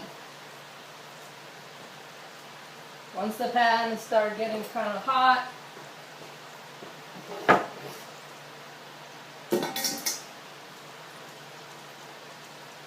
you know, while you're here waiting for the pan to get a little bit on the hot side, stir your pasta a little bit. You don't want, you know, to get the pasta stuck if you're doing long noodles. If you're doing regular noodles, you don't have to. Again, this is all about whatever pasta you prefer, whatever float your boats, you know. And when I was a young cook, I never understood why people like different pastas. I mean, pasta is pasta; they all taste the same. And then I got more experience cooking, and I'm gonna stir this here for them. So this is pretty warm right now. Grab the wine right here. I would say that was probably about 4 ounces, which is half a cup of wine. And then you grab something to cover it. Really doesn't matter. My lid is just right on it. I should probably see if I have a bigger lid to allow the clams to open.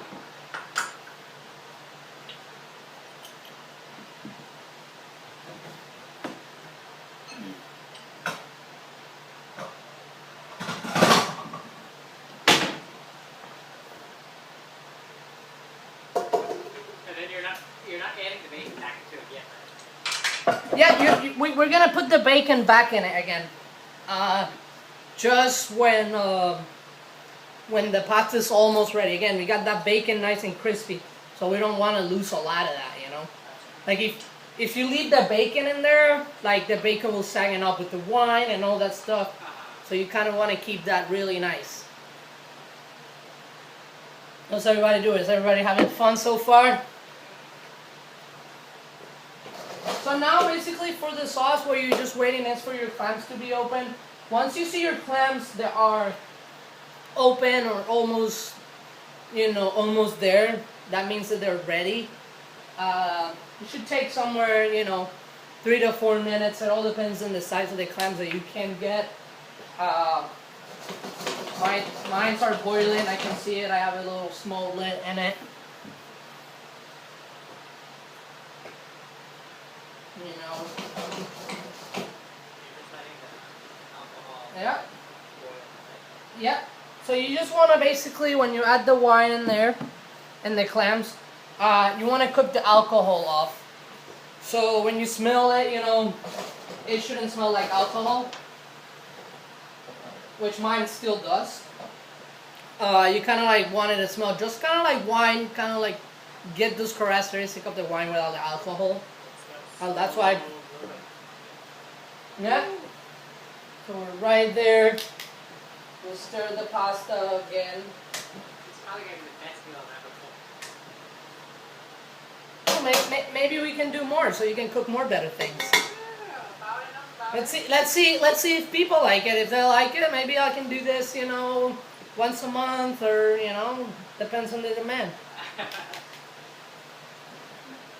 think it's a pretty cool thing to see. I mean, it's pretty crazy to see where we are right now, but to see what people are making out of it and what people are using this time to do. Or like, I mean, I've always wanted to put together a festival through the publication, but us being a self-startup, doing such a small publication, it makes it pretty complicated.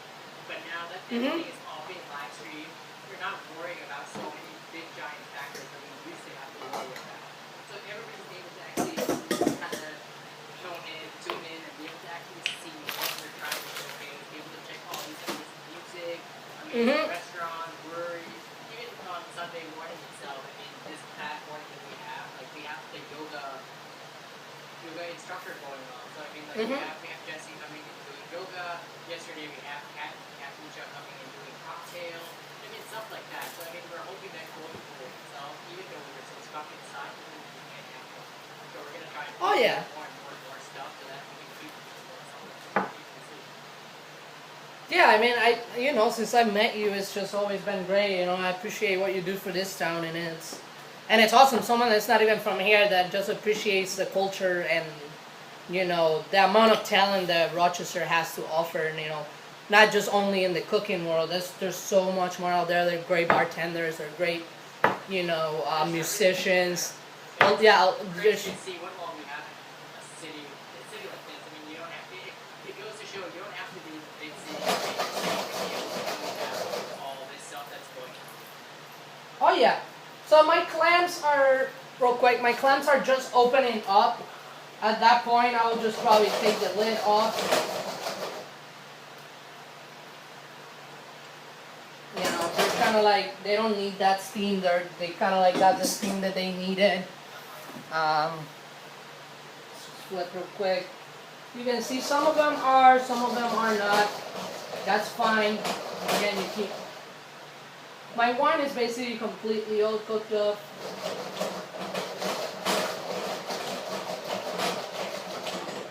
Getting my shrimp back, overcooked. Yep.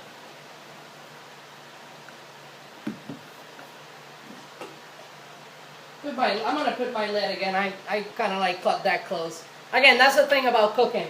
You say something and then you think something's gonna happen. It might not happen. I don't like recipes much. I don't write my own recipes down ever. I am more of like a palate trained person. Working in New York City, that's how you're trained. Ingredients could always be different.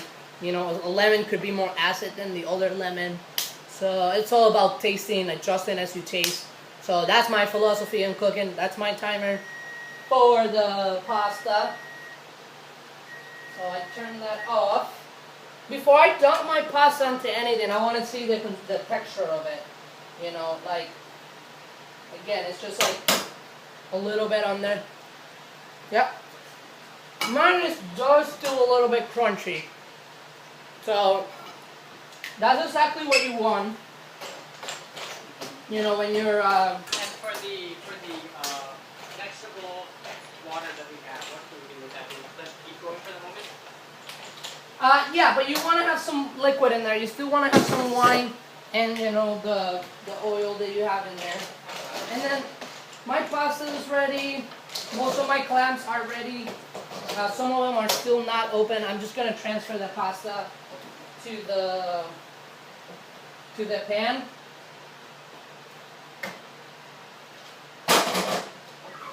Gotcha. Pasta right to the pan. Yep, you can strain it. I'm pulling mine with my tongs.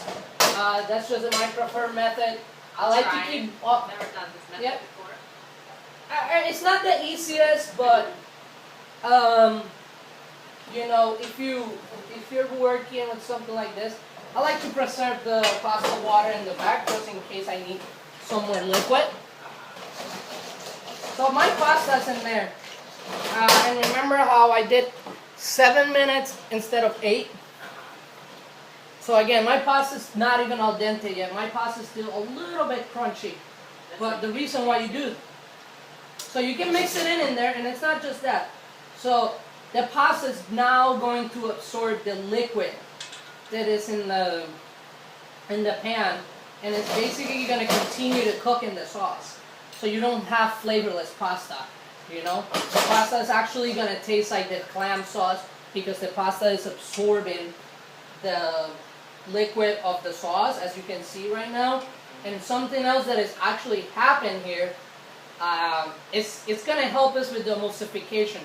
Because when you cook pasta, starch get released. Starch is a binding agent. So that's gonna help you emulsify. Sorry about the finger. That's basically gonna help you emulsify your pasta. So you're basically right there. We still have a lot of liquid here too. Like I don't want, like. So I'm just gonna cook that into, my liquid. It's almost all set it in. Like, we're gonna reduce it a little bit. I'll show you guys into when. I'll move my phone and stuff. This is a very, very easy pasta. Again, this is something that I find myself eating quite often, a few times a month. It's pretty cheap, I would say, like, only for, the clams were like 50 cents, But, you can have a meal for two, a nice meal for two people with a bottle of wine with probably under $50. Like, you go to a restaurant, we gotta prep the food for you and like charge all that stuff, so you're looking like saving some money, and there's no restaurants open, so. And else this, and impress the ladies, the guys, and this is something that I will never serve to go either. I have things that I would do to go. This will probably be one of those things that I will never serve to go. Yeah, I mean, it's just, there's food that is meant to be, not meant to be, because I don't think anything should be meant to be, but there's food that holds better as, as it carries on, like it's not gonna, So that's how I feel about the takeout, it's just, it has to be the right thing, like you can't just make whatever you want and send it takeout, because then they get home and the food is just not as good, and it could affect the experience of the person. So, my pasta, it's almost there. I'm gonna crank it up now to like, I had it on high, it's just reducing. But we're almost there. So, it should be pretty reduced. And as you can see right now, I don't know if you noticed, the oily texture of this pasta kind of went away. So by boiling the water, the pasta, which has starch, and that amount of fat that was in that pan, everything basically emulsified together. Like I didn't even have to do anything to it. So, you can see a little bit of like fat residual, but it mostly looks like a sauce almost, starting to look like a sauce. Much thicker. If it's much thicker, well, you remember I have a little bit more liquid in here in mine because I have the clams, So if you have to add a little bit of the pasta water, you can do that. Crit is cooking shrimp, guys, so don't get confused here. He's not a big fan of clams, so he decided to go with shrimp. Switch it up a little bit. So mine, it's like almost there. You kind of want, like, right now, I'm going to talk by measurements.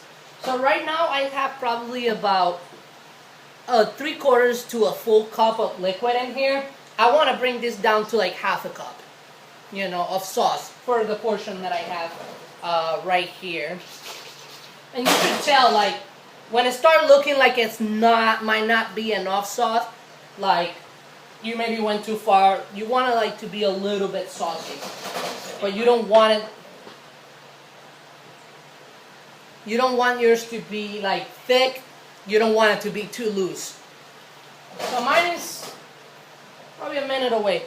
So now this is probably the only hard part about this pasta. You're gonna add a little bit of butter. You don't want that to break. It's actually, for me, it's not that hard because my sauce is basically emulsified. So I'm gonna add about, a tablespoon of butter in there. Not a lot, just a tablespoon of butter. And then you're just gonna, like, once you add that butter in there, you're just gonna grab your tons. I'm using tons that have like a, and then, you're gonna stir that butter in there. Once that butter is in there, and it's kind of like melty, you can grab the bacon, put it back in. You can grab about 4 leaves of basil. And now that I added the butter, I'm gonna turn the heat down to like very low because my pasta is basically done. I'm adding the bacon, 4 leaves of basil. Turn them apart, throw them in there. Grab some parsley that has been chopped, throw a good amount in there. One thing that I forgot to put again on the list is lemon. You want to add a little bit of lemon in there. I have half a lemon in here, wedged out. I'm going to add that much lemon in there.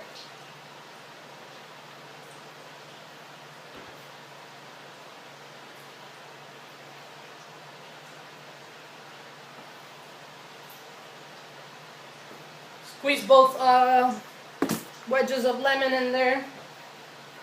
Wipe down my hands so I can grab my phone and show you guys what it kind of looks like.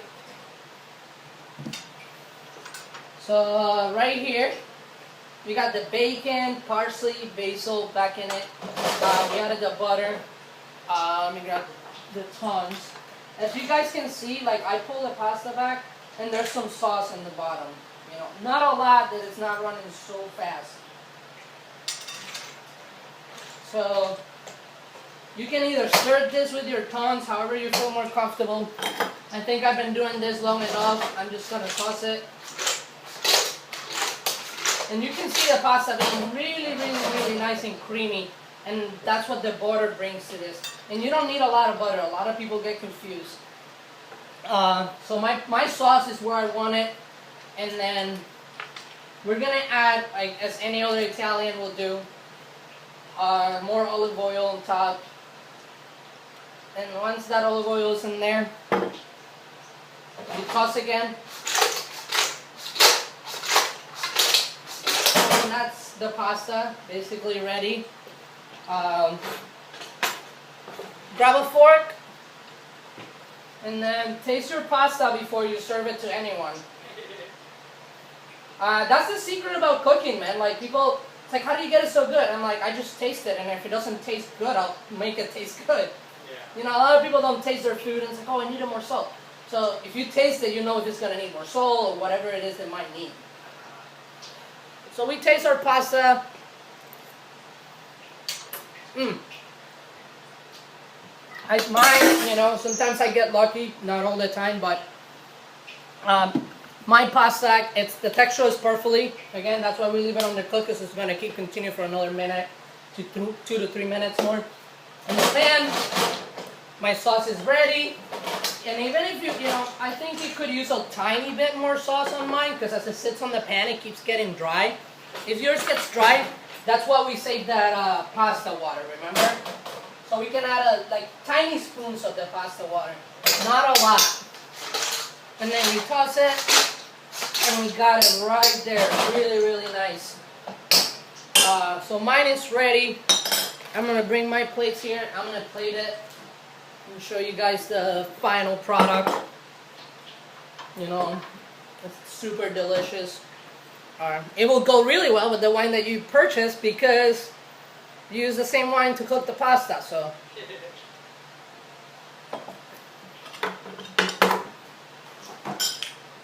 So we're ready right here.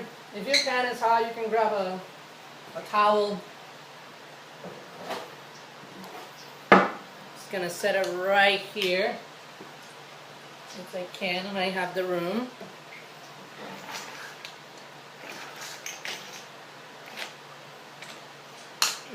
Smells so good.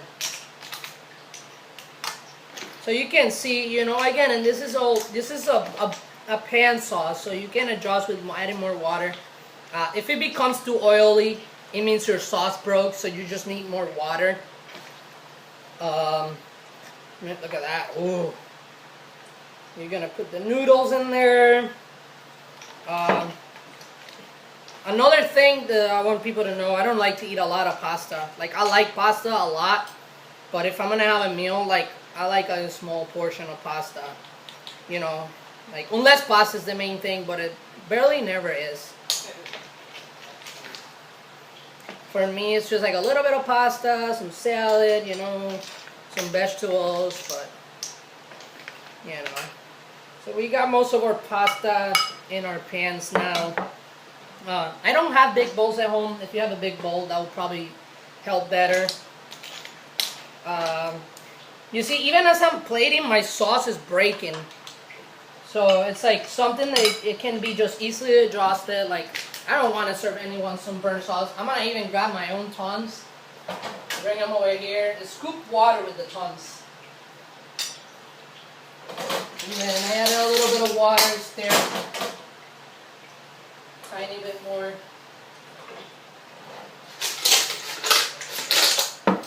Now we have a sauce again. So I split the clams evenly.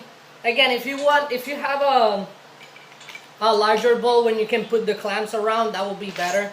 My bowls are not that big. So I'm actually gonna take some of these clams out so I can get some breadcrumbs in the pasta. And then I'll put some of my clams up. So I'll put a little bit of breadcrumbs in there. Again, it'll be really nice. And put the clams back in there. And then once those clams are back in there,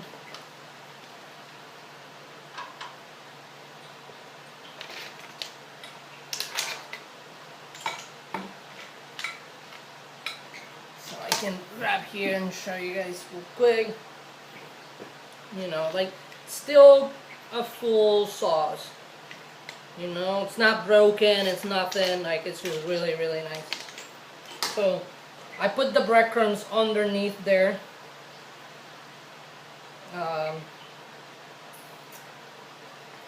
And then I'm gonna grab some more breadcrumbs, put them right here too. So good. Boom.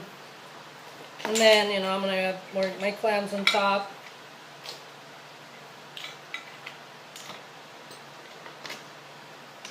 You know, and then there's a little bit of sauce in there. You know.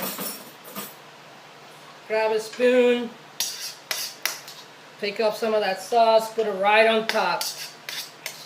You know.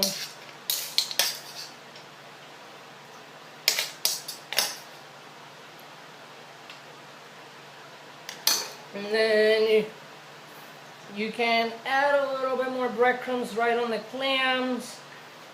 It's not gonna hurt anyone. It's alright.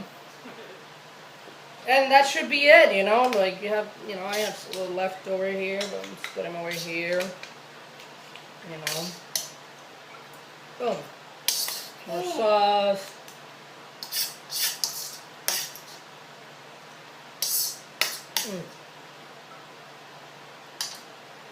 Clean pan. 2 nice portions, 10 clams each, you know, plenty of pasta buried down there, the breadcrumbs, and you guys should have a nice, you know, either side dish, meal, it all depends how much you eat, and it should be all good, you know. Yeah, check mine out. This is a, oh really, oh nice, see? Very, very nice. I'll pay the meal. Then now, you know, you just enjoy your pasta with your wine, and let's see, this is the real truth right here with the breadcrumbs. Finished dish. Didn't take that long. You get the prepping. The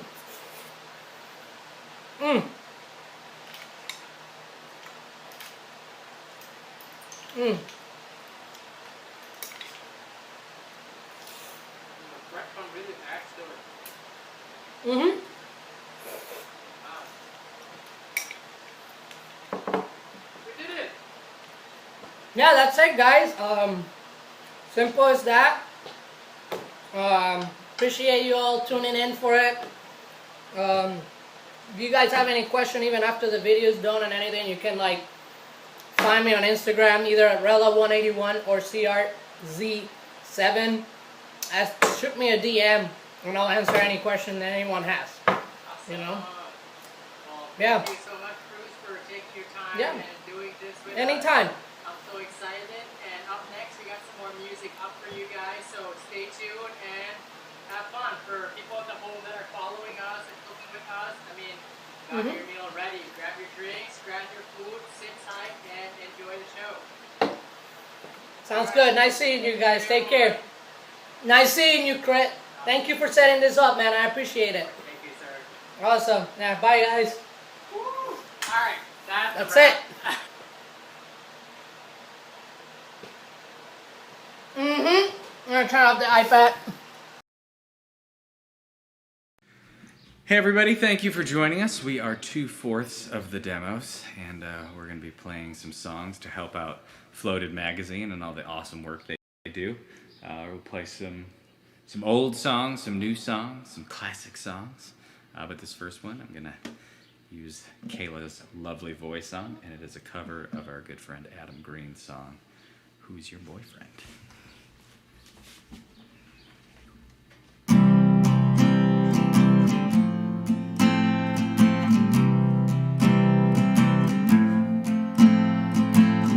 Who's your boyfriend on this coast? I bet your boyfriend hates you most. I joke around, but I don't look down because you could break my heart. Only you could break my heart. Only you could win my dreams back from the man who writes prescriptions on post-it notes. Bet your boyfriend hates you most. I joke around, but I don't look down because you could break my heart. Only you could break my heart. Only you could win my dreams back from your girlfriend. Someone like me should not have a phone. Jumping the gun, despite grief I've known, she will become someone I listen for. Nothing more. Into the hallway with you. Thank you. You're welcome. All right, me and Kayla just had a kid, Jet, who is demanding Kayla's attention while I finish out the rest of this. So thank you so much for joining me. You're I welcome. wish you could stay longer. Thank you. All right. Because you sound so much better. All right, let's play some more songs. This next one is a oldie. It is from our 2008 EP. If any of y'all have that one. And it is called She Lives in Pictures.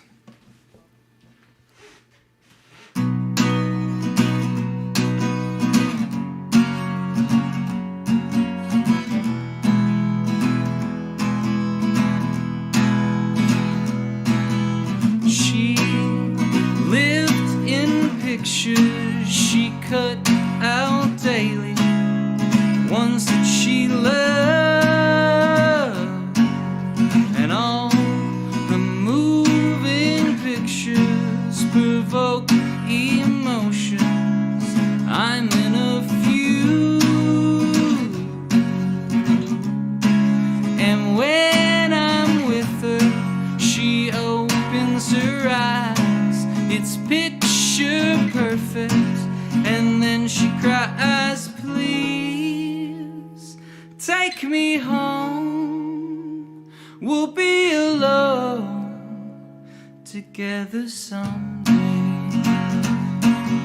She can't stop laughing. It's the drugs talking. It's nothing to do. She is more than happy with someone better than you. And when I'm with her, we lie in bed. She stared right at me when she said, please take me home. We'll be alone together someday. Where, but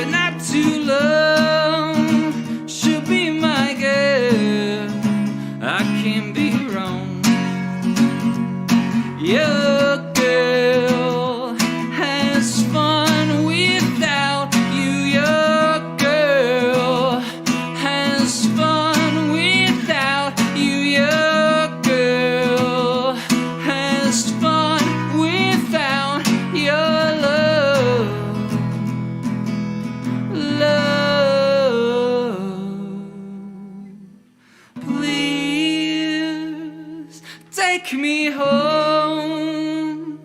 We'll be alone together someday. Well, but not too long. She'll be my girl, I can't be wrong. Please just take me home. We'll be alone together someday. Well, but not too long. She'll be my girl, I can't be wrong. Your girl. All right.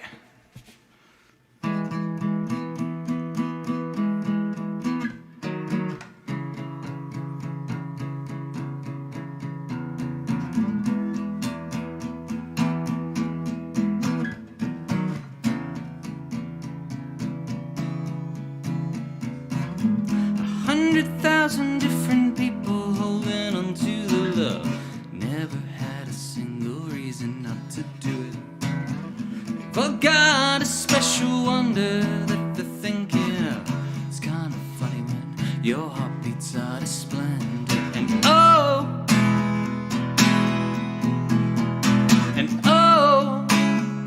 it just seems impossible.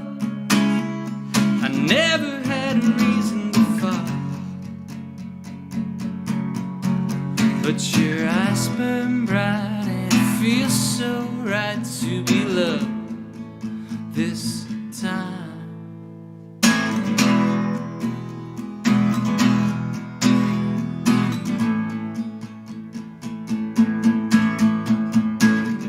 Got 2 tickets and we're going to that mundane show.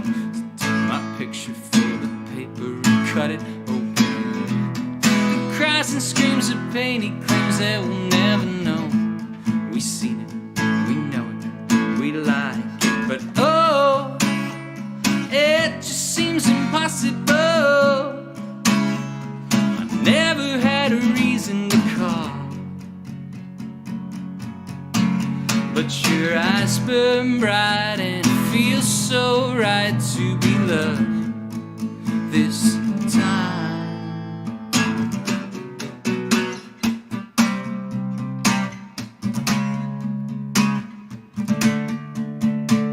And oh, it just seems impossible. I never had a reason to fall, but your eyes burn bright and it feels so right to be loved this time. And your eyes burn bright and it feels so right to be loved this time.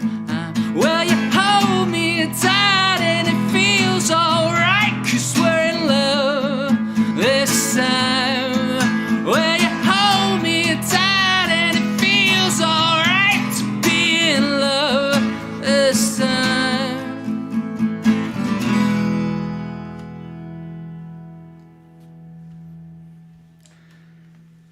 All right, this next one we haven't played in a very long time. It is the first song on our 2011 record, Lovely, and it is called Daydream.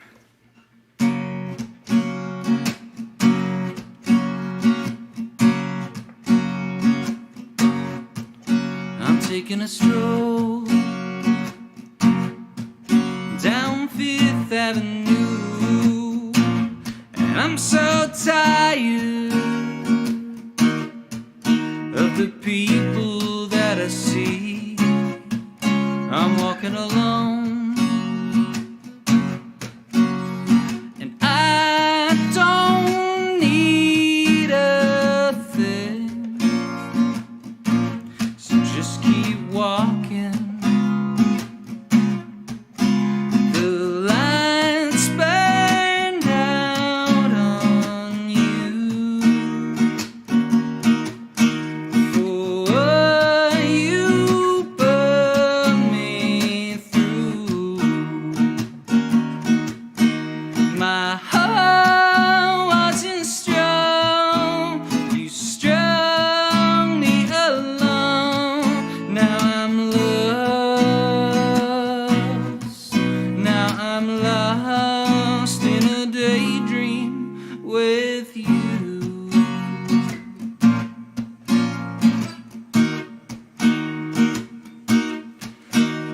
something is wrong.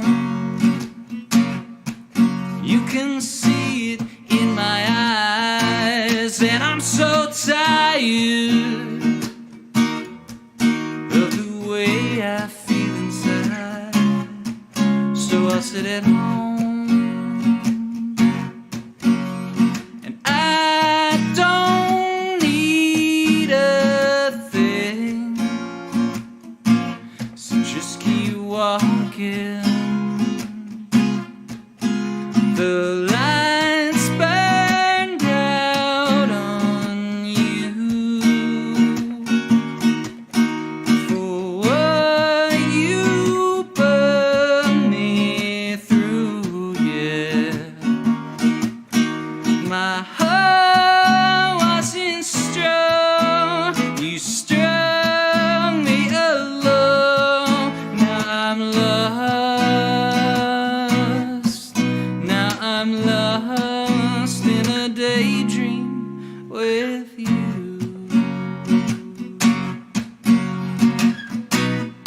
Give me some time, I'm alright. It don't mean nothing.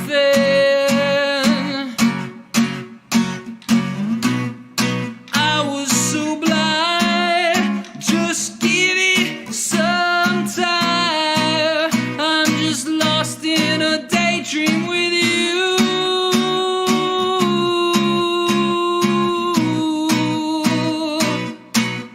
No, no, no.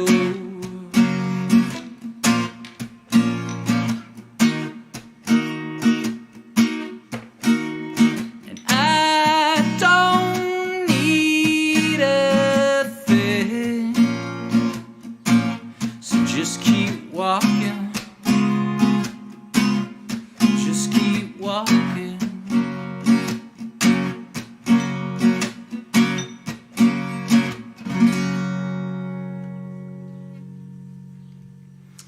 Thanks. All right. Switch things up a tiny bit. This next one is a song. It's a new one. We've been playing live a little bit, and it's about hanging out in Missouri. That's the name of the song as well.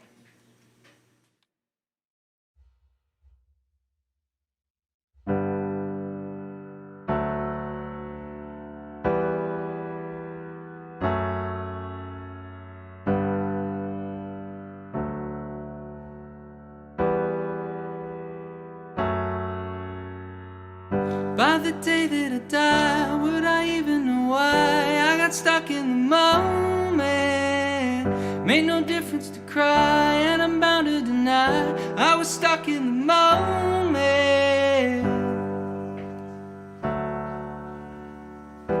Stuck in the moment.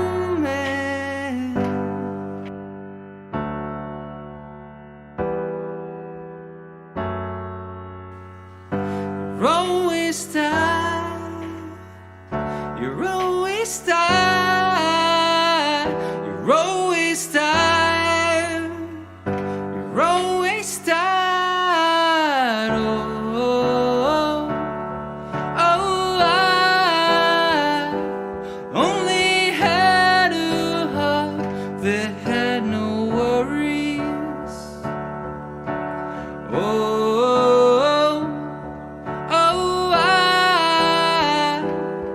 I set my heart upon misery.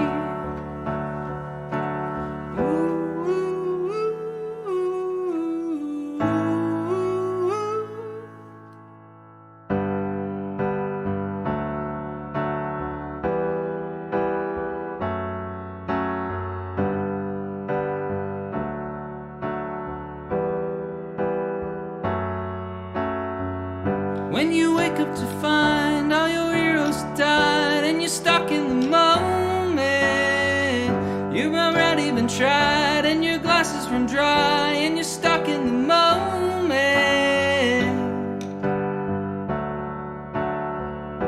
Stuck in the moment. They always lie. They always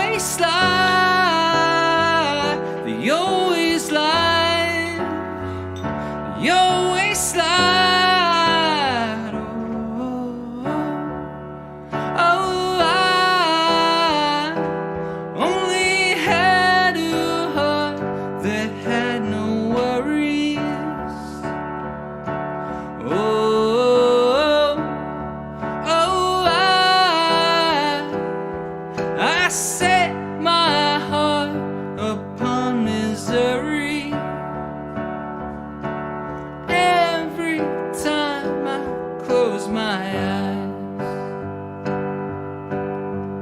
It comes as no surprise.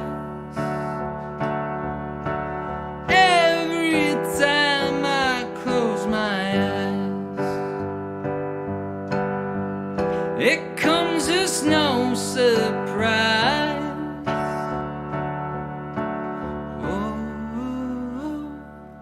Oh, I only had a heart that had no worries. Oh, I set my heart upon misery.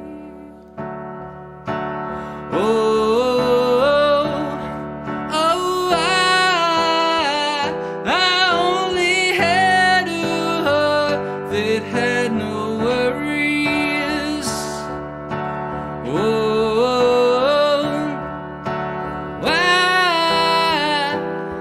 I set my heart upon misery. Every time I close my eyes.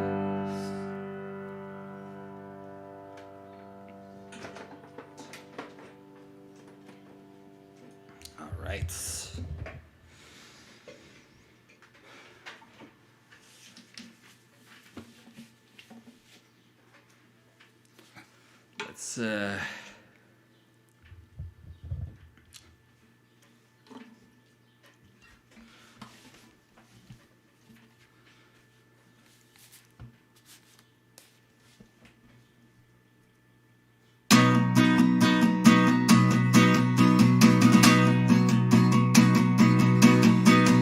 No, you can't be me like you want to be. So shape up, get out, 'cause I want a way to fall in love. If you wanna, you shouldn't tell her to leave. If you wanna, you shouldn't tell her to leave. She's got patience and wears her heart on her sleeve. She's a bombshell, and it's hard to believe. I get nervous, I get nervous. But if you wanna, you shouldn't tell her to leave. Oh no. What she is thinking of, fashion, sex, and drugs. Sit your bed, get out, 'cause no one ever waits to fall in love. If you wanna, you shouldn't tell her to leave. If you wanna, you shouldn't tell her to leave. She's got patience and wears her heart on her sleeve. She's a bombshell, and she's hardest to please. I get nervous, I get nervous, 'cause if you wanna, you shouldn't tell her to leave. Oh no.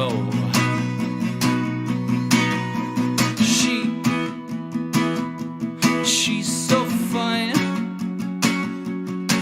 She never leaves my mind. But I told her she should go. And now we'll never know. Oh, if you wanna, you shouldn't tell her to leave. If you wanna, you shouldn't tell her to leave. She's got patience and wears her heart on her sleeve. She's a bombshell, and it's hard to believe. I get nervous, I get nervous, 'cause if you wanna, you shouldn't tell her to leave. Oh no.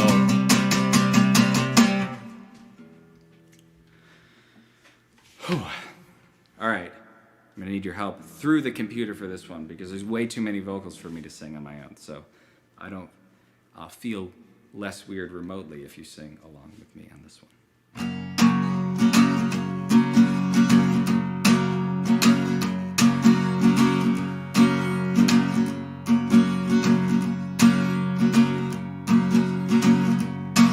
Pretend I'm an actor, what I'm after, a line that's gonna win your heart.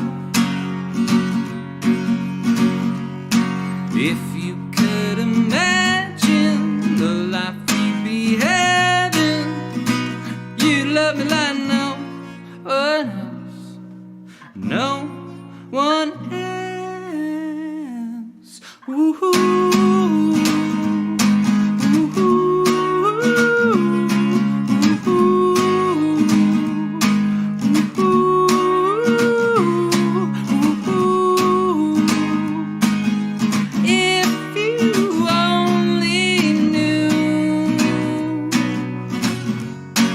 If I were the sunrise, really catches your eyes, pull you from the fantasy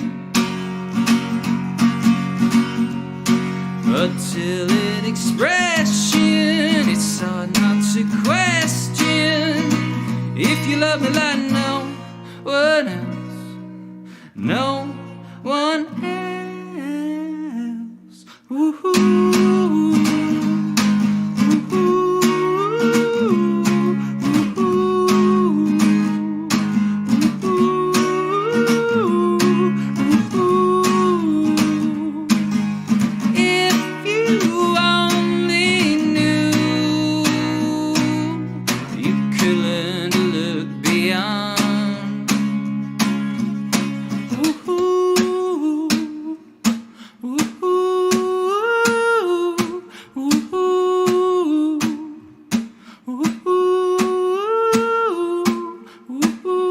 And if we're done, well, we start over.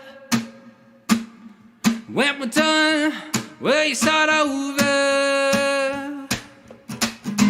Lay your head down on my shoulder and love me like no one else, no one else.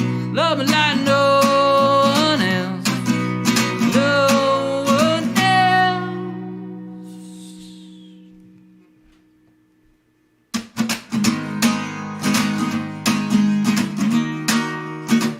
You love me like no one else. You love me like no one else. If you only knew.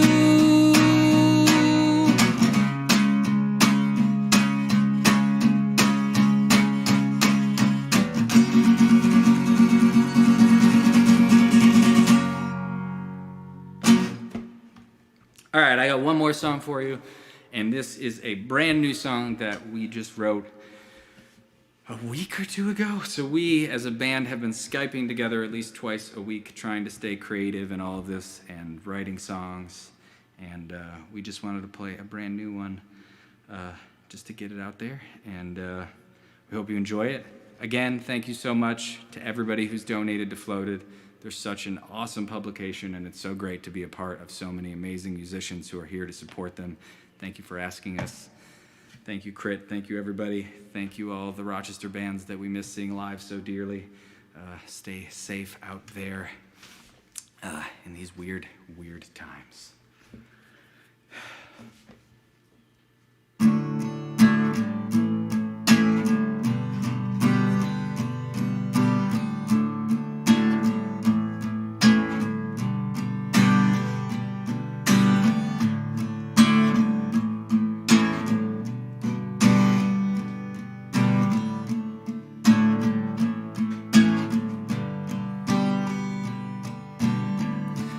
Had it all worked out.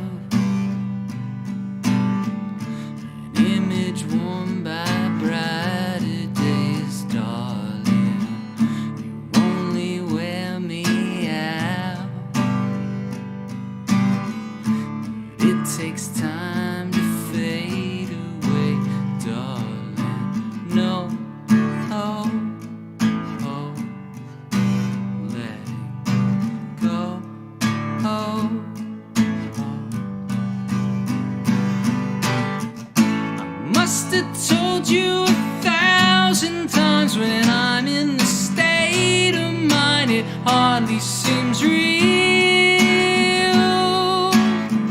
I needed something to feel. I needed something to feel. I needed something.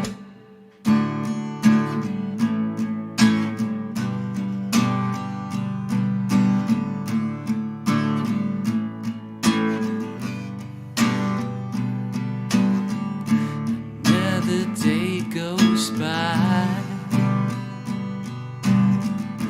just the home you chose to haunt, darling. By the time I die, I won't dissolve the way you'd want, darling. No, no, no, I'll go slow.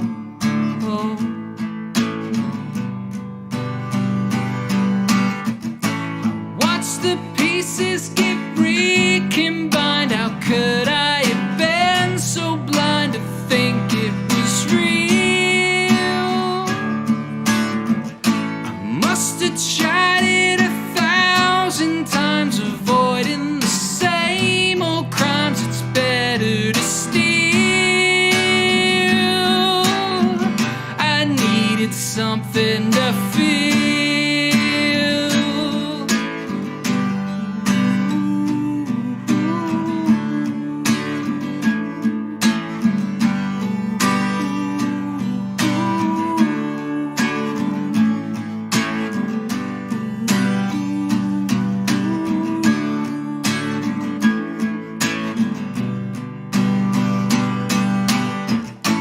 Must have pleaded 1,000 times, recycled the same old lines. It hardly seems real. And when the planets and stars align, my cold and sedated mind could finally heal. I needed something to feel. I needed something to feel. I needed some.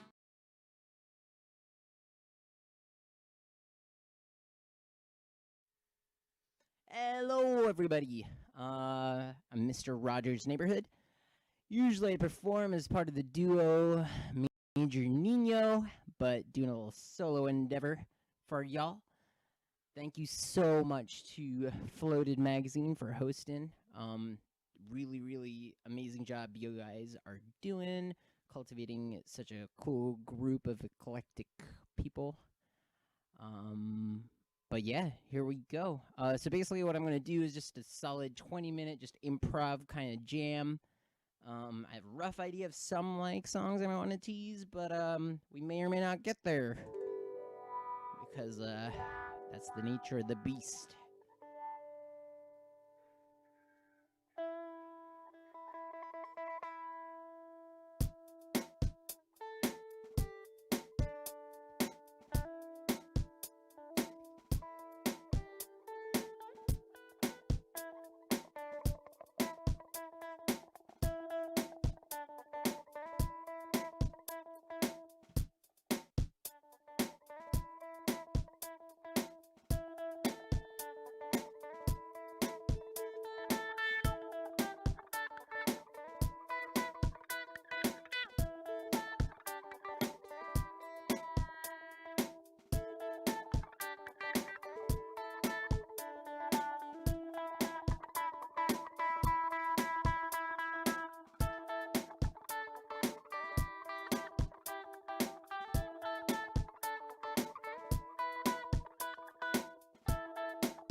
That's the nature of the beast.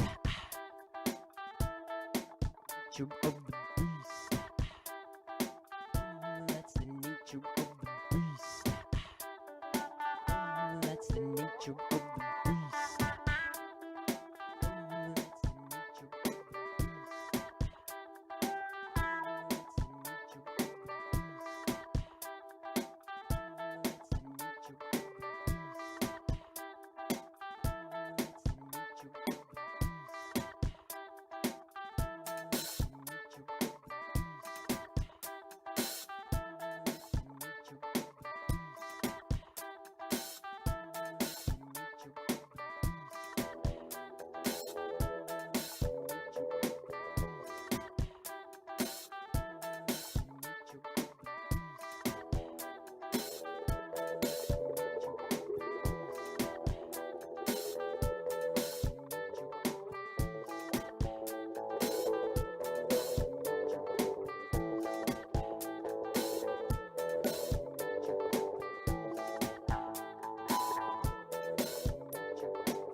flies away.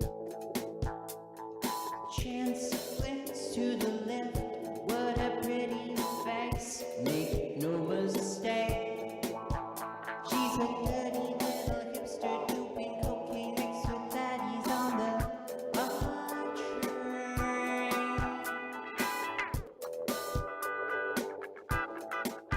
But then she speaks in tones wrapped around my head, and I can't recall the word she said. Have I lost my mind? And she stares and I stare back just for a while, and I crack a toothy smile. But all I muster is this awkward high.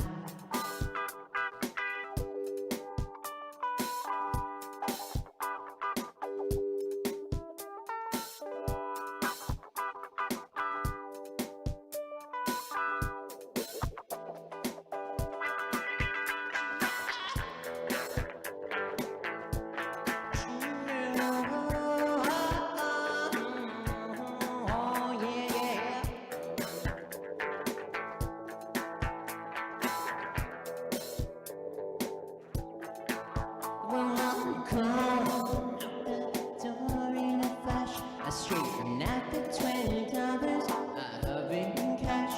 My body's stationary, but I must be wary, 'cause this girl, she's giving me some sort of psychodrama whiplash.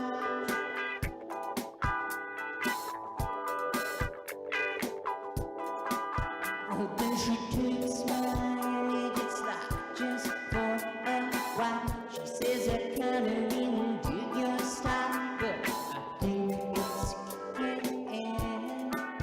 And she stares at the clock, says, think it's time to go. She thought I had a much smoother flow. I'm rusting off into this awkward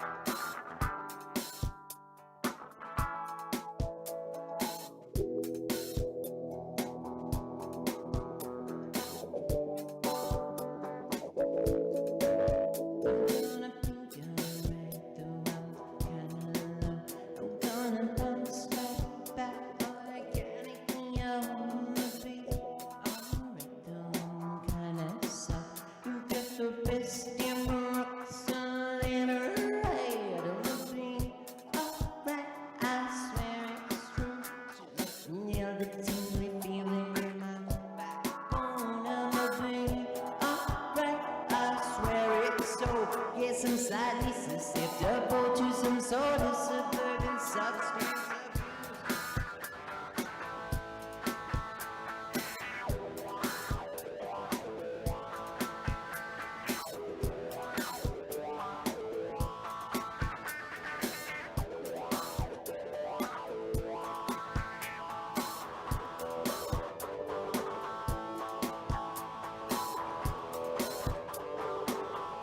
Sort of substance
And I'm sitting here, you know what I mean. But I still can't focus on anything. We kiss on the mouth, but still cough down our sleep.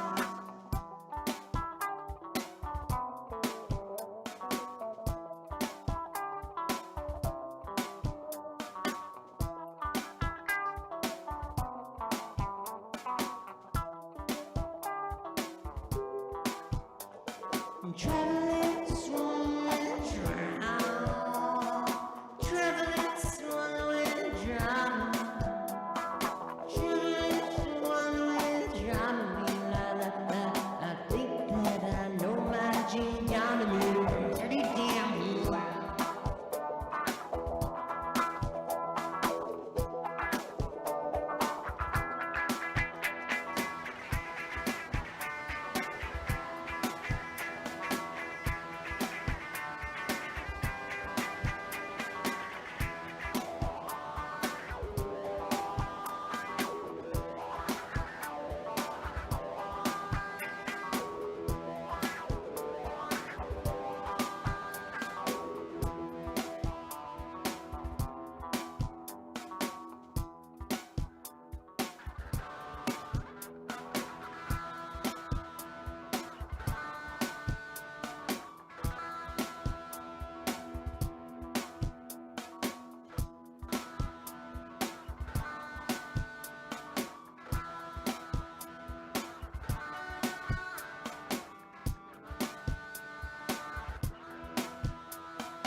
Smoothest transitions in the world, but guess you'll have to take smoothest transitions in the world, but guess you'll have to take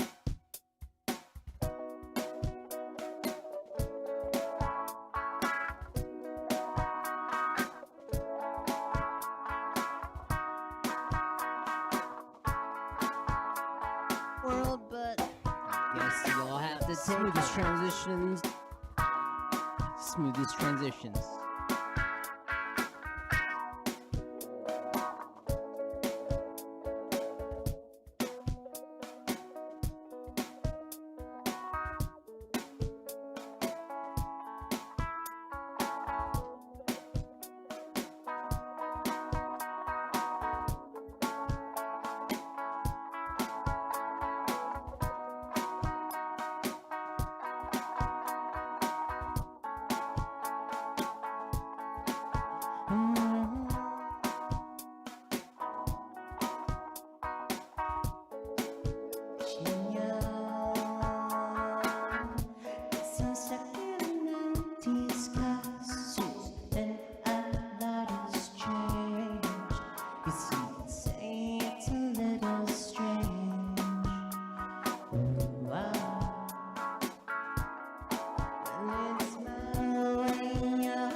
About such and such and how much, fully devoid of all emotion, magnetize each molecule, mind the hill and shoot the fool, you find a portal, mind the hill and shoot the fool, you find a portal.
been Mr. Rogers' Neighborhood. Thank you so much for joining me on that journey. We made it to the fucking end. Huge shout out again to Floated Magazine for hosting all of us. And see you around once this thing ends. Peace.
lost my way.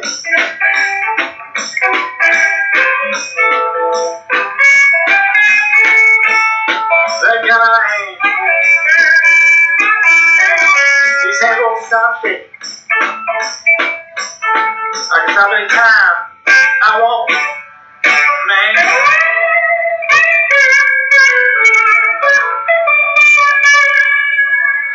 John said he should talk to the thing. Boys, I'm negotiating. She just ain't a generous thing. I fall the pendulum swing.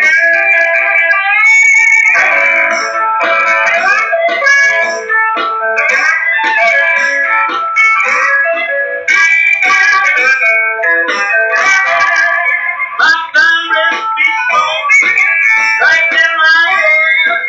I turn any man song, I go about 1,000 yards dead. But I change for you. Won't change for them. Cause I'm negotiating. I'm turning up my head. Hey.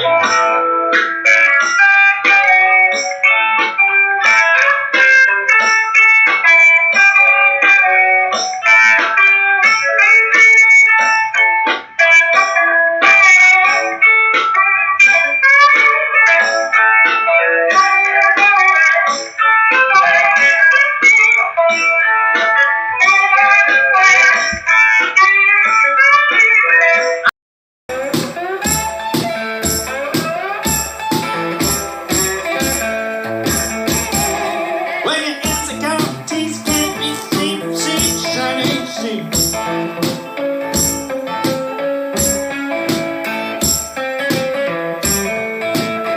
Gotta grab your shoulders and scream. Jet fuel can melt steel beams. Who the hell killed Jeffrey Epstein?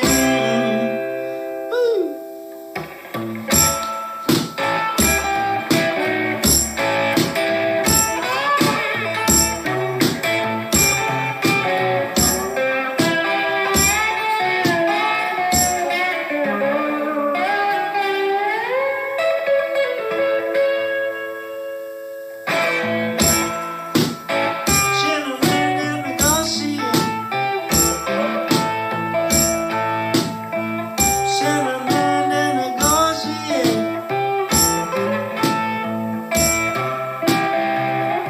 I'm still playing them on.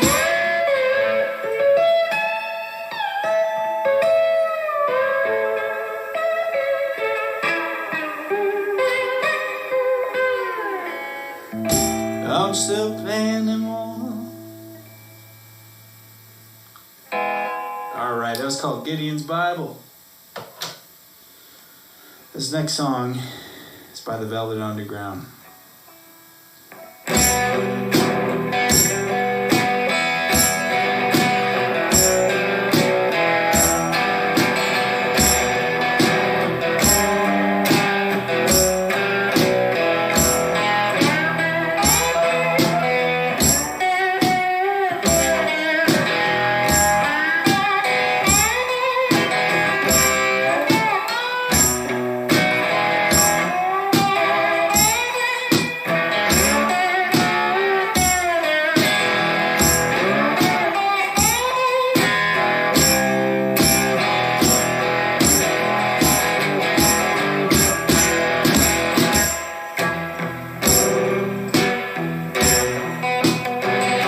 Shiny, shiny, shiny bits of leather, shiny leather in the dark,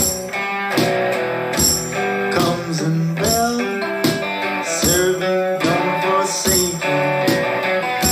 Strike, dear mistress, and cure his heart.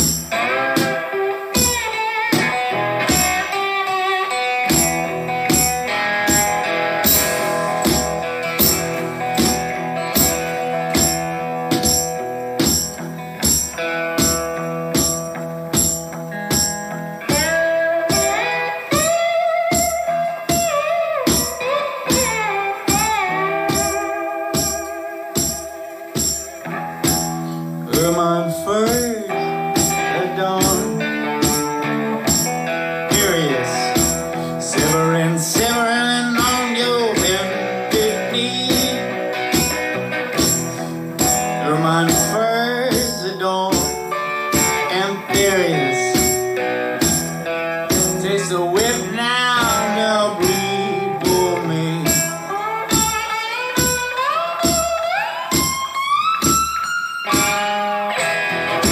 I am tired, I am weary. I could sleep for 100 years. Thousand dreams that would awake me. Different colors made of tears.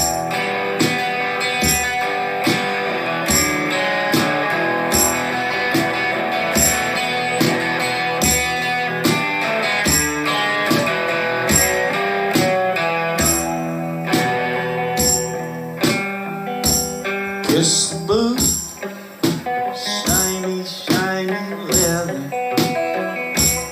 shiny leather in the dark. Song of thorns, all love not given lightning. Strike their mistress and kill his heart.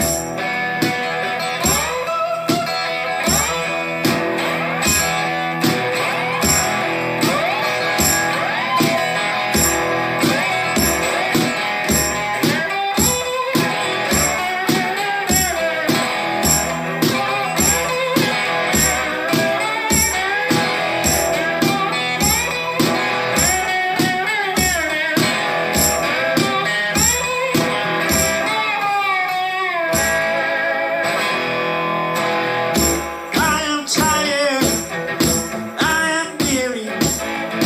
I could sleep for 100 years. Thousand dreams that motivate me. Different colors made of tears.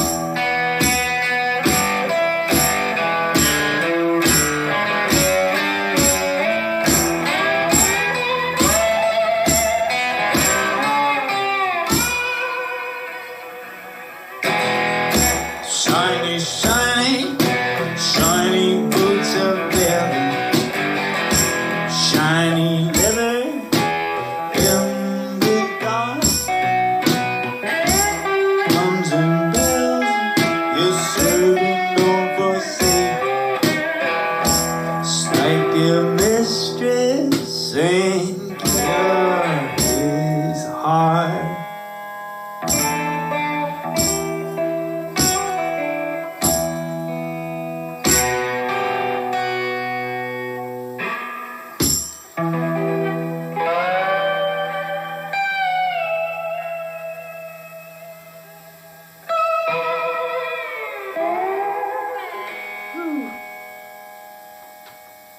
Thank you. That's the Velvet Underground.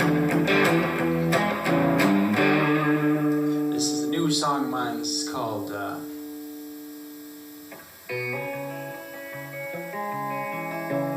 Consequences Favor. Consequences favor a man who questions.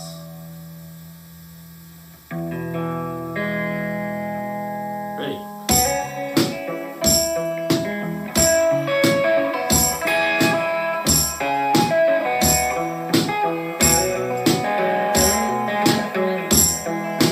Consequences favor man who questions. I've seen it all. Oh, I've seen everything but us. In reality, it was nothing more than a babe. Just cutting teeth and seen the goddamn thing. Open my eyes to the blinding light that fell all around me.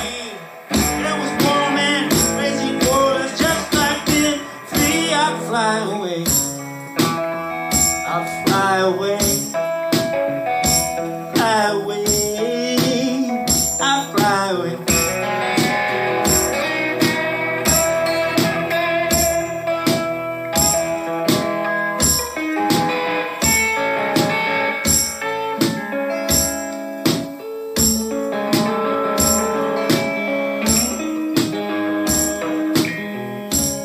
Crushing pages, weighing down desperately, flowing tears of the great white world. How I prayed to thee when I divided nation, never ending, heart still standing. Never knew what they were talking about, never knew what they were saying.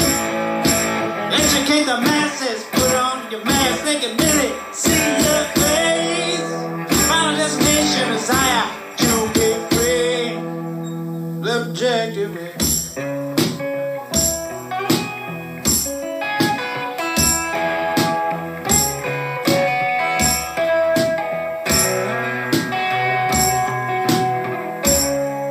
Wandering skies, take me to your side. Teach me how to live. Lay me down on a high bridge, and I promise not to jump off the top of it. Look down at that sprawling city. Pick it up with one hand, and I let off the bacteria, and I watch the whole world scatter around. Watch the world shadow make Jagger told me so. It's around on a rolling stone. Look out there, put on your mask, I can really see your face. Destination is higher, to get free. Objectively.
Coming to my jet stream, coming to my kitchen climb, coming to my ear canal, the coral and the cunning gray wolf and the whippoorwill outside your door. Everything you want inside a dream, inside a dream, inside a dream, inside a dream, inside a dream, inside a dream, inside a dream.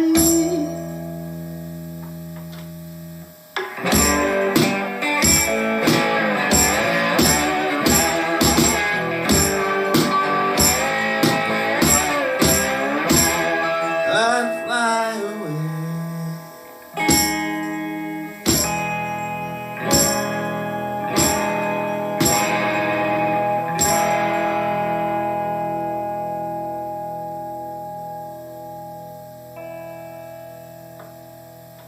Alright, gonna do one last song for you guys. Please help support Floated. It's a vital part of our music community here, and just voice we need heard, you know? Independent.